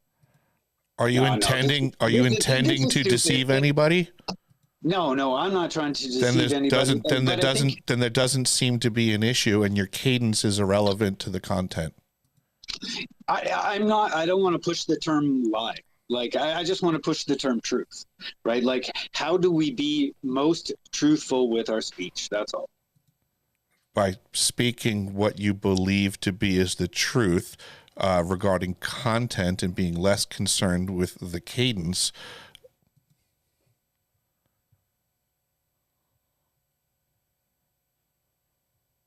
Can I chime in here, Eric? Yeah, go right ahead, research. Yeah, so it's definitely, I agree, it's not your cadence. You have to kind of, know what you are standing for, right? So relative truth, all right, let's define some terms here, right? So relative truth is, let's say truth on any particular topic to the highest degree of reason that man can understand it. And then absolute truth would be, as, the creator, sees it, right? The absolute truth. Now, in matters of, world affairs, we are all seeking the highest relative truth that we can, ascertain. You may not have all the answers, but your beliefs at a moment in time may indicate your stance on the matter. It may reflect your particular relative truth, which may not be the highest relative truth of that matter. So I think it's all about your intent. If you genuinely believe something and that turns out to not be true, then no, you kind of have to, search your beliefs. What are your beliefs based on? Right. So, I'm a bit open-minded when it comes to all the tech stuff. I think that we're gonna see a change in the whole scientific realm, because I do believe we've been running in low gear. I don't think we understand the reality of the nature of this world and universe that we live in, but that's my perspective, right? I am seeking the truth, though, and I think that is where it's at. So join us on this journey. I'll drop the mic there. Yeah, fair enough. I think I can follow what you're getting at there, and I guess in my mind's eye, it may be more beneficial for folks to stop using the term like truth, my truth, right? Because it's so wholly opinionated, and it presupposes that people give you some sort of a pass, like, well, it's his truth, right? I would be more partial towards terms like personal experience and knowledge gained. I have my experiences. I have knowledge that I've come across that I either can or cannot support. But I feel there's far too many people, grabbing microphones and proselytizing about their truth. Well, lots of times people's personal truth can be undermined immediately by others, but now all of a sudden they get their ass up on their shoulders because it's their truth. So it's a weird choice of words that we're engaging, and to me it's just more problematic to wield such terms like my truth. I would rather hear somebody express to me their experience, their understanding, that type of stuff, because to me it bodes well to express that person is, or it shows better that person is open to having their experiences challenged, their understanding of things engaged. It's just sounds better to me than that whole my truth thing and the that there's this other truth. It's weird to me. It's like it's pedestaling this concept of the truth as if we're anywhere near it. Does that make sense? It makes perfect sense. Weird to even say my truth, right? Like, doesn't it take outside perspectives to discern the truth? No, not necessarily. But that's why, every time I hear my truth, I hear a closed-minded person. That's how I receive that term. When somebody goes, let me tell you my truth. That's what I hear. I hear someone who's closed-minded and not open to having their truth undermined by somebody else's their truth. I hear conflict about to ensue. Yeah, I agree with that. And so here's the thing, right? Just real quick on this. The whole my truth, lingo, it's like they're holding on to their reality, even if their reality is based on false, Exactly. That's what I smell. That's what I smell cooking when people use those terms, is that I'm going to tell you my truth, and no matter what you tell me, I'm going to say my truth is my truth, and there's nothing that you can say against it. That's what I hear. Yeah, I think it's completely bonkers. It's a wacky way to engage or have a mental perspective on various topics. Like I could certainly engage you and say, hey researcher, here's my experience on this topic. Here's my understanding of this topic, which still allows it to be very personal to me, but seemingly lays out the opportunity that my experience is admittedly different than someone else's. Yeah, and we all have different experiences. We all should be able to kind of bring these different experiences together in a wholesome conversation without, this is my truth, and I think it's just so weird. But I agree with the commentary on that. I think we can all imagine that if there's a table and 12 people are about to sit down, and the idea is presented as there's 12 people that are going to sit down and share their experiences and understanding of things. Versus if we were to say there's a table and 12 people are going to sit down and they're each going to share their truth. One sounds more distasteful than the other. Yeah. Count me out of that.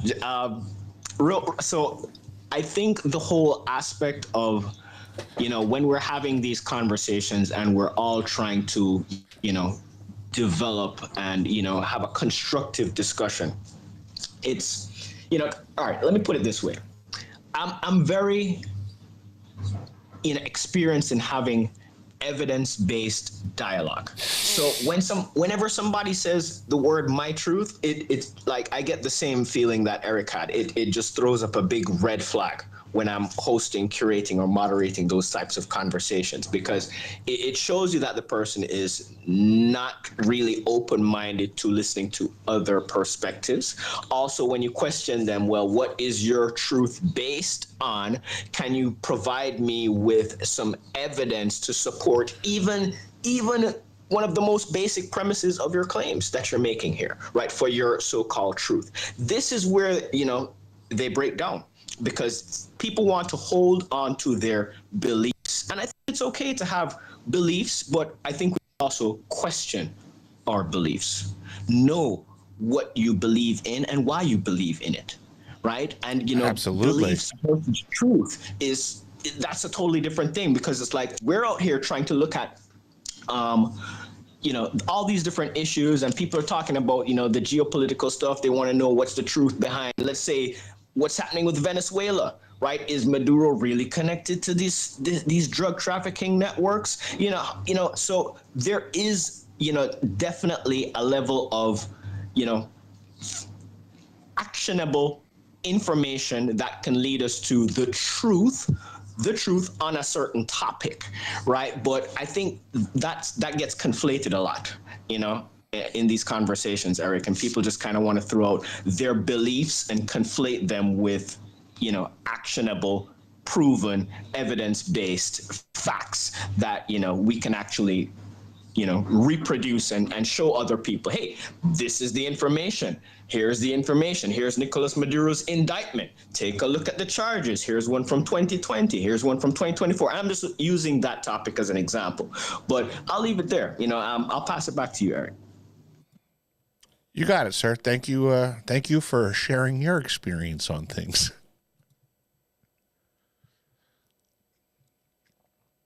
Do you guys feel like this conversation would be less passionate if we just used the word perspective? Like my perspective or whatnot it's almost like the word truth sets off a little internal buzzer. Same with belief. Yeah, yeah. Perspective, understanding, experience, I would say are synonymous terms that are more indicative of somebody having an open mind to engaging other people's perspectives, understandings, and experiences. The my truth thing to me is everybody getting their ass up on their shoulders and now defending their truth versus engaging somebody else's. Yeah, I think we should be open to always listening to other person's perspectives, their opinions, but you don't necessarily have to agree with them, and that's what the conversation is about, So yeah, go ahead, Chris. My bad. I thought you were going to chime in. Oh no, man. Well, like I was saying earlier, I don't think you can have the truth without a multitude of perspectives. Like otherwise it's just a perspective, right? That's how we discern the truth, is by looking around us, seeing what everybody else's perspective is on the situation, taking that in against our own perspective, blah blah blah blah blah. Yeah. Well, I would kind of add that, if you're looking at the truth of any particular topic, it's not based on perspectives. It's based on evidence. Right, evidence that is, sometimes it comes in various different forms, whether it be, in a written form, video form, picture form, you have people giving statements, eyewitness testimony. There's different forms of evidence, but I don't think we should conflate, perspectives and, Right, yeah, because perspective begs the question as to how the perspective was formulated. And then that gets into people's experiences. And in the conversation of that person's experience, there better be some facts to back up the perspective. Otherwise, that's where discernment is applied and where somebody's truth doesn't fucking matter, because they could be a fucking half-wit that took their experiences and came to piss-poor conclusions and harbor a perspective. Yeah, well said. Well said. It reminds me of like when we go through a lot of these scientific papers, and there's a lot of evidence presented in the paper, and then when you reach to the conclusion, it doesn't align with the evidence presented in the paper, right? But that's just another example of that there. Every lawyer in a courtroom has a perspective and evidence. Only one of them winds up being right. 50% of them are wrong, according to the verdict.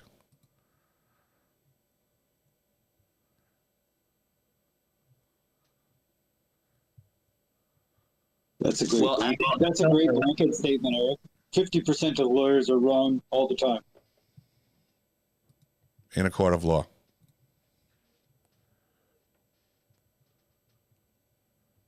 Well, as you can tell, Eric, I was on the road, but I'm not sure if my phone was in my pocket. I may have requested to join the stage several times while it was bouncing around in there. So I do apologize, sir, for giving you a little bit of extra work. But No worries at all. Awesome. So, I mean, what did I miss as it relates to, because I think I missed out some of the conversation when I was on the road, but you guys were talking about Joe Rogan earlier, and I caught that. And I just wanted to chime in on that and say that he's definitely one of those persons who is managed. Okay? And that may not have been the situation the entire time, but with all that big money rolling in, there's people managing his enterprise, managing who he talks to, managing what he can say, so there are limits. And I just kind of wanted to, throw in my 2 cents on that. But duly noted, and I wouldn't argue against that. Yeah, I'm right there with you. It's unfortunate, when people have these, let's call it strings attached. And I think, if we really want, the best quality information out there, we have to also bear in mind that, some of these big influencers, they are, their hands are tied in certain situations, in certain topics. You guys know that, the stuff Eric talks about, it's pretty high level. There's not many people who you can sit down with and have certain conversations about these sort of topics with, right? So, just think about that, right? And Eric, it's just a pleasure to, get to connect with you here on X-Man. This is absolutely great. I'm so glad you're holding spaces, and I would love to invite you to one of the spaces that I hold. And, maybe we can collaborate and coordinate. That would be great in the future. Yeah, shoot me a DM. I'm definitely open to collaborating and communicating with folks. And Wolf, you got your hand up. Fire away. Yes, I wanted to just notify Chris that I wrote, I typed out a few quotations from a few aphorisms relating to speech and truth, and your intention in disclosing truths or opinions or perspectives with people. And I thought you might want to have a look at them. One in particular rings truest for me, and actually 2 of them, and they're very brief. May I read them, Eric? Just 2 of them. Absolutely. Okay, this is from Thomas Sowell, and he said this, quote, "When you want to help people, you tell them the truth. When you want to help yourself, you tell them what they want to hear." And that has to be coupled, of course, with a quote from Mark Twain, which reads thus, quote, "It ain't what you don't know that gets you into trouble. It's what you know for sure that just ain't so." Close quote. I love it.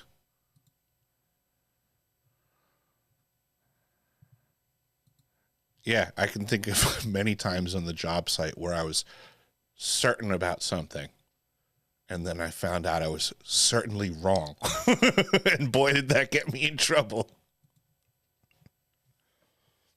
Well, it's like how many perspectives have you had over the years that you look back on now and are like, well, that was silly, right? Like as you learn and as you grow, right, your perspectives are always changing, and I think that's good part of being human. Yeah, absolutely. I mean, as experiences change, so does my understanding and perspective. This is one of the things I used to tease physicists about at the South Pole Station, because they're all on their high horse, and I would knock them down a peg and say, listen, the only value to engaging a physicist is if they can tell you what they just saw. That's it. And then they're going to see something else, and they're going to change their own opinion and tell you something new. That's all they do is they look, they assess, they do experiments, and they tell you what they just saw. A physicist is good as his last job. And then the next time he does something else, he's going to change his opinion. So this is what made me laugh when they would, be very steadfast in their current position. And it's like, okay, get back to me tomorrow, physicist. Like your job is to change your mind. Yeah, well, like the job is to have curiosity, right? The job is to like have insatiable curiosity.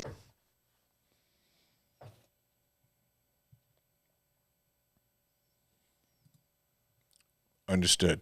But big picture stuff, what I was getting at was basically mocking the current state of their opinion.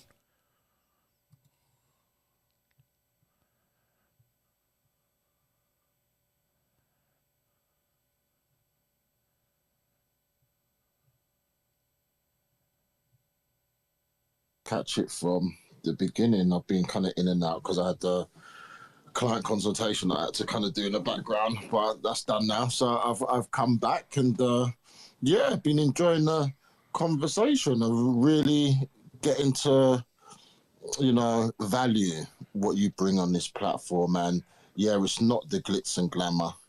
It's not about all of the followers. And I really appreciate that conversation I was having with Wolfie earlier and yourself, because I think on social media, there's a lot of good talkers, but there's a lot of people that are only really in it for what they can gain and how they can propel themselves. And I don't see you as one of those people. Daz, in life, there's people that talk the talk and there's people that walk the walk. And people should be able to have the discernment to divine one from the other.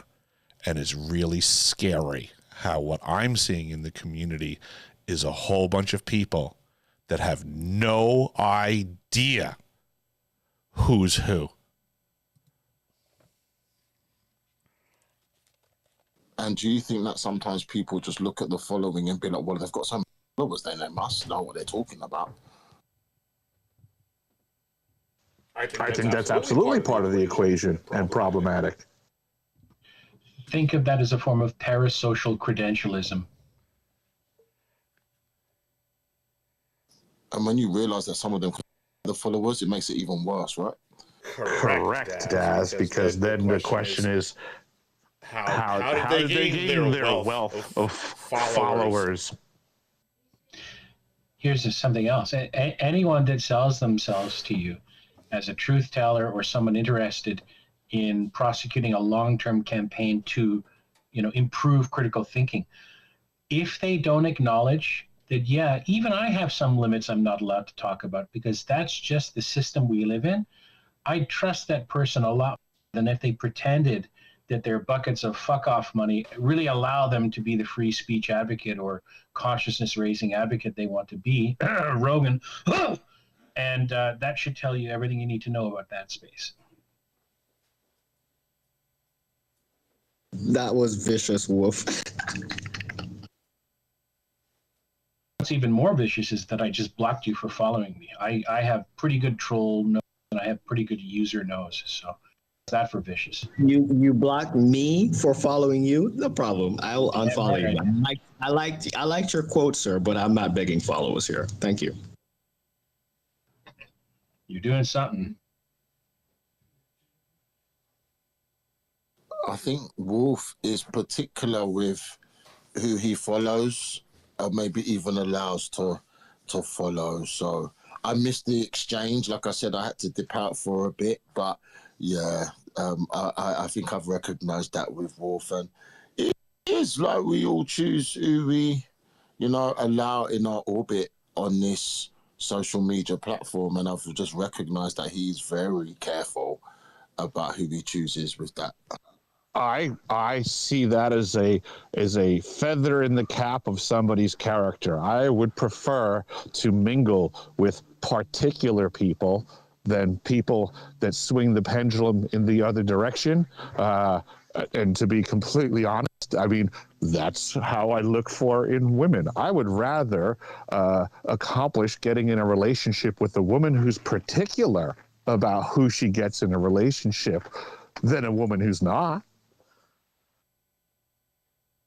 That's such a good analogy, actually, now that you think of it, because sometimes on social media, it's just like, yeah, just follow me, because it's all about the vanity metrics, isn't it? But it is about being more particular and discerning. And that's why I like coming here. You see, I see the wisdom and I utilize it rather than try to be like, look at me, look at all what I know. which I think 90% of people on this platform, that's all they're doing, so that they can draw Right? people into their web. You date men, Daz. Do you want to date a guy that dates any guy? Or would you rather a man that's a bit more particular? Does one give you a sense of accomplishment, or does one make you just feel like a number? Yeah, you just feel like a number, isn't it? And there's just no security in that. There's no value in that. There's no worth in it, yeah. I remember working with a guy one time who happened to also own a nightclub. He was a plumber. He invested in a nightclub, and I was in like my 30s or whatever, married, right? And this guy was bragging to me about how he's hooking up with 18-year-old girls every night, blah, blah, blah, and how jealous I must be. But this guy was at the time probably in his late 30s, early 40s. And I told this dude, I'm like, listen, guy, I'm like, just because you can shove cocaine up an 18-year-old girl's nose and get her in bed does not impress me.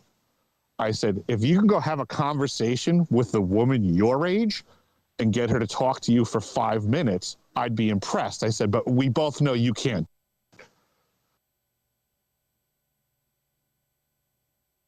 It's kind of predatory behavior, really, now that you mention that, isn't it? It's just a predator.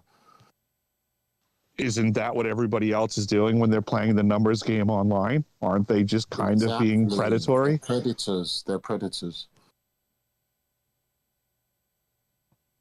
It's economics, right? It is a new domain of risk and arbitrage and possible wealth farming, but it's measured in social credit.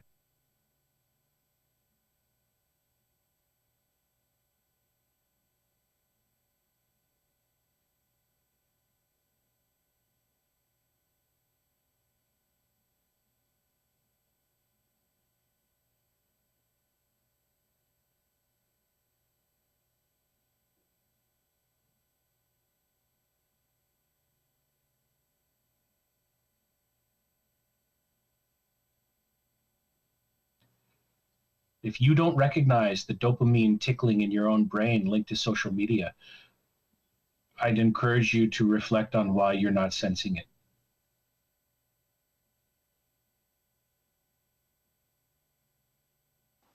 Yeah, I teeter on having problems with that myself, admittedly, because I am on social media trying to pump an agenda, a website and stuff like that. So in my brain, I rationalize it as like a business, right? I look at the back of the house stats and how many, likes or whatever am I getting, but I try to set goals more like a business.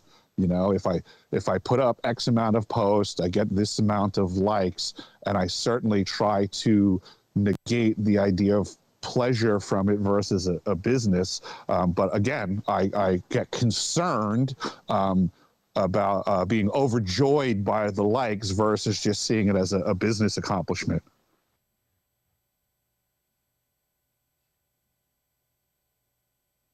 But it's just all a big illusion, Eric.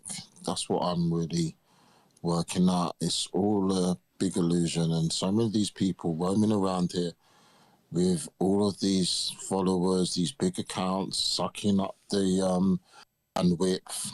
A lot of them, I don't know how to put it. I'm still trying to work it out, but I'm definitely seeing value in people like yourself who don't need to always be on every stage. And, that's why I come and find you here. I'm looking at all those people, they have to be on every stage and everyone glorifies them. It's starting to get a bit boring.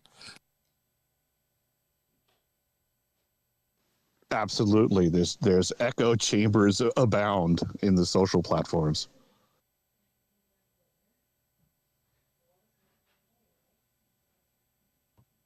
A moment of levity. I just shared a little video of a hyena approaching a hip. Normally, I wouldn't face for that, but it has to be seen. And it ties into social media. Nice. You typically, from what I've experienced, share things that are rather pertinent.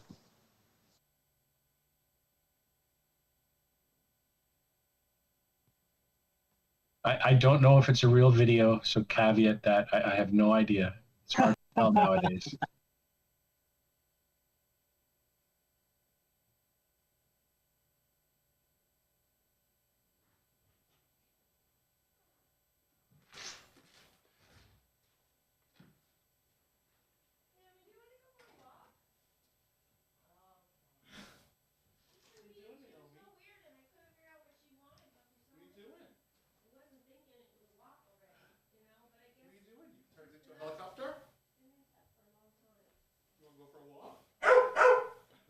Yeah, the fun thought around so is he still went up and had a look, didn't he? He probably even knew that was going to happen.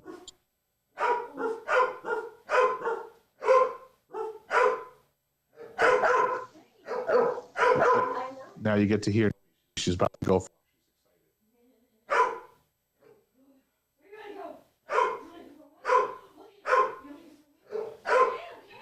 That hyena and the hippo is a flat Earth moment. You know, you're in conversation with someone, or you've dropped into a space and so on, and then you find out, oh my God, they're all flat Earthers here. Everything else they said was spot on, but this is the chink in armor. Oh my God, they just sprayed shit all over me.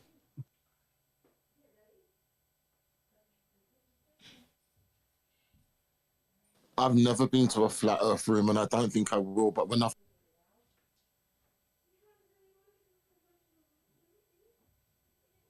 My favorite are the inverted Earth ones, guys. Who think it's like it's an apple that we live on the inside and space is actually in the center. That was the best one I went through.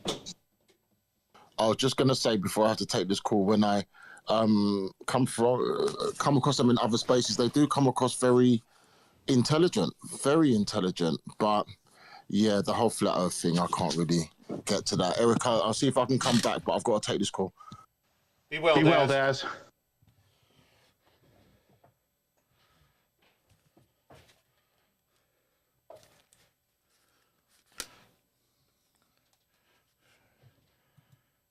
Yeah, at this stage of the game, I have zero tolerance for flat earthers. I categorize them as being one of two things: feds or fools.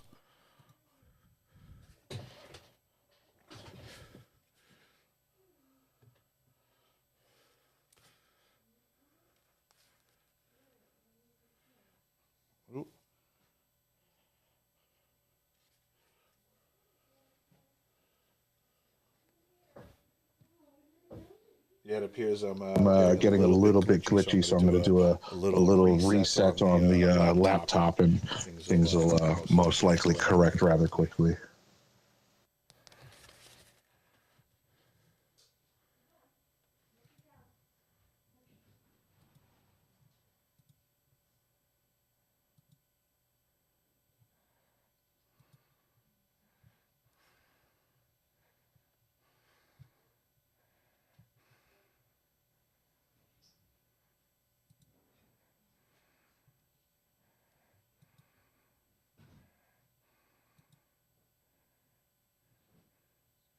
Canada, and if the Crown, I should say, if the Crown allows that to happen, or just completely brings the fists down, I don't know where it's going to go. I do know that Canadian spaces are full of operatives, I'll say, who are not only engaged in just skimming grift cream off the top of the activity, but are actually trying to steer the direction of many of these discussions. And if Knuckle and others are as wise and keen as I think they are, they've highlighted a few names that if you're paying attention, I'm not going to say the names, if you've paid attention, you'll be able to identify a few of who they are.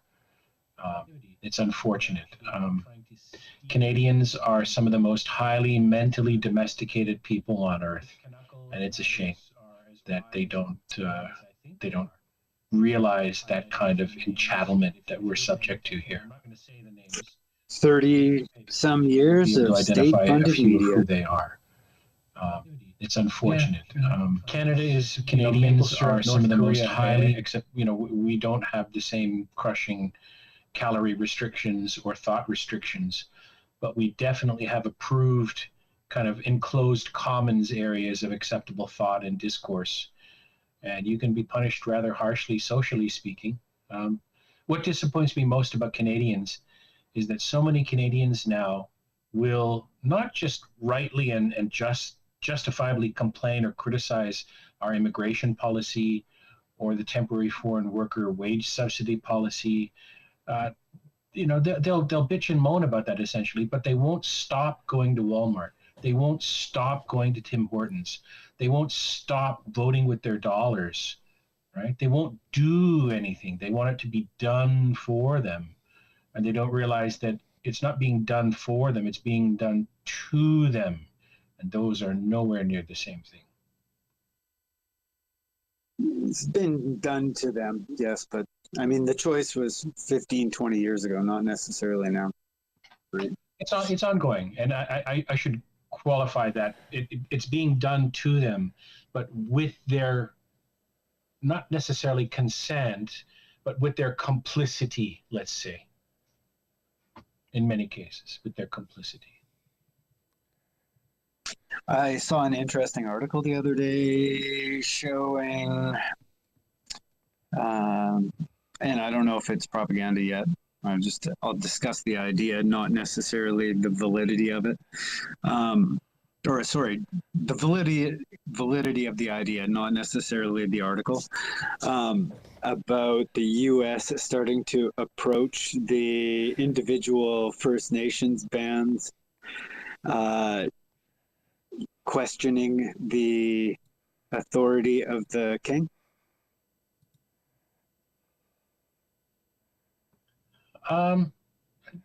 That's nice to see, but I myself would prefer them to maybe let a second tier operator, in that case, the First Nation bands, right? I would rather have them throw their weight behind just divorcing all of Canada from the Crown, or parts of Canada from the Crown, to set a precedent. They seem to be like it's a scattershot approach, right? They're not operating with enough tactical vision, I suspect. Well, I would say I would like that for Canada in general. I just don't think that the socio-political atmosphere is going to allow that. Like right now, the out is probably going to be greased, if you get what I'm saying. Almost certainly. It's going to take the current stakeholders in what Canada's power and politics are to make that break happen. And they're attempting it in Alberta.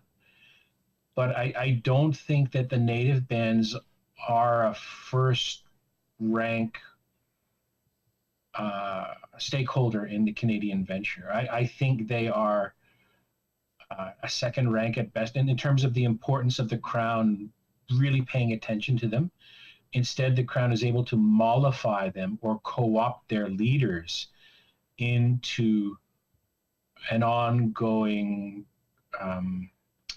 scheme to redistribute federal tax dollars and investment opportunities and other forms of capital and wealth, so that they're very performative in their complaints and actions against the government. And they distract common citizens who can more easily follow that scale of complaint or that scale of redress seeking, instead of actually looking at the top dog in the equation, which is the Crown and its fraudulent nature, right? It's fraud from the very design of the country.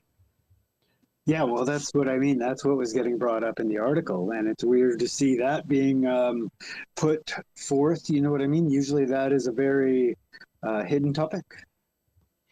It's good it's getting more traction then. Let's hope they can contribute to Alberta's break. And that would maybe inspire people in Saskatchewan and maybe a couple of other places. For folks who may not know, a wealthy province in Canada, Alberta, it's got a lot of hydrocarbon resources. It is a lot of its wealth is redistributed to the rest of Canada in the form of transfer payments.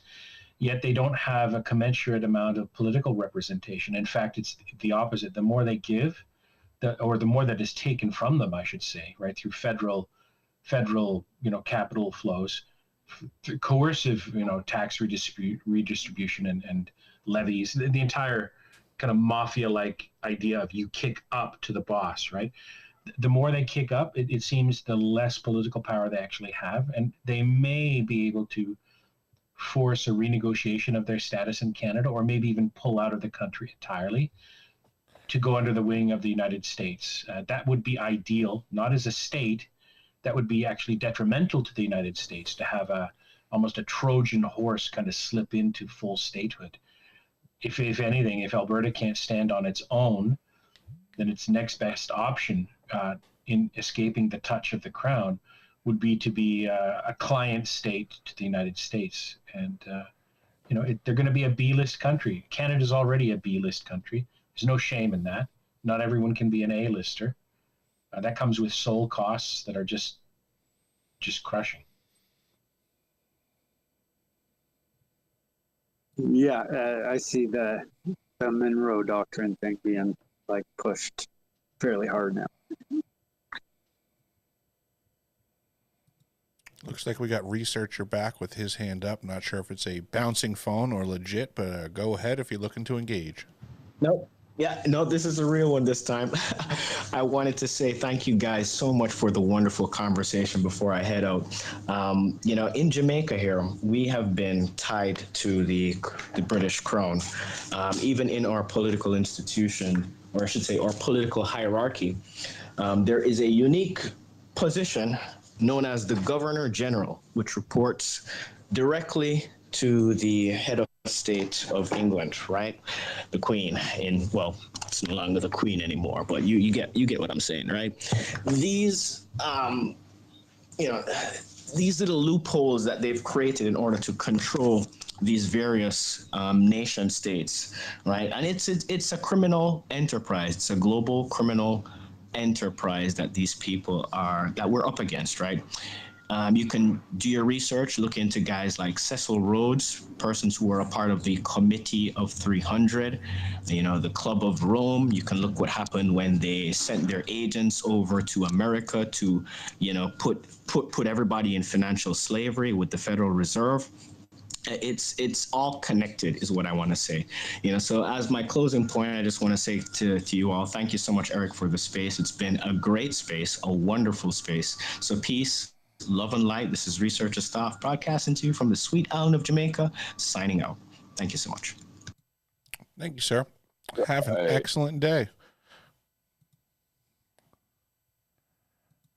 But even with that being said, I'm going to agree that this was an excellent space, but my stomach is getting the better of me. So I'm going to bag off to grab a bite to eat. Thank you, everybody that showed up and engaged. I do appreciate the mental gymnastics that we go through. It is fun. I do see I'm getting one more. Oh, I had a request coming in, but I was too slow. So have a great morning, Eric. Absolutely, guys. Everybody have a blast. I'll catch you on the flip side, and be well. Enjoy your day.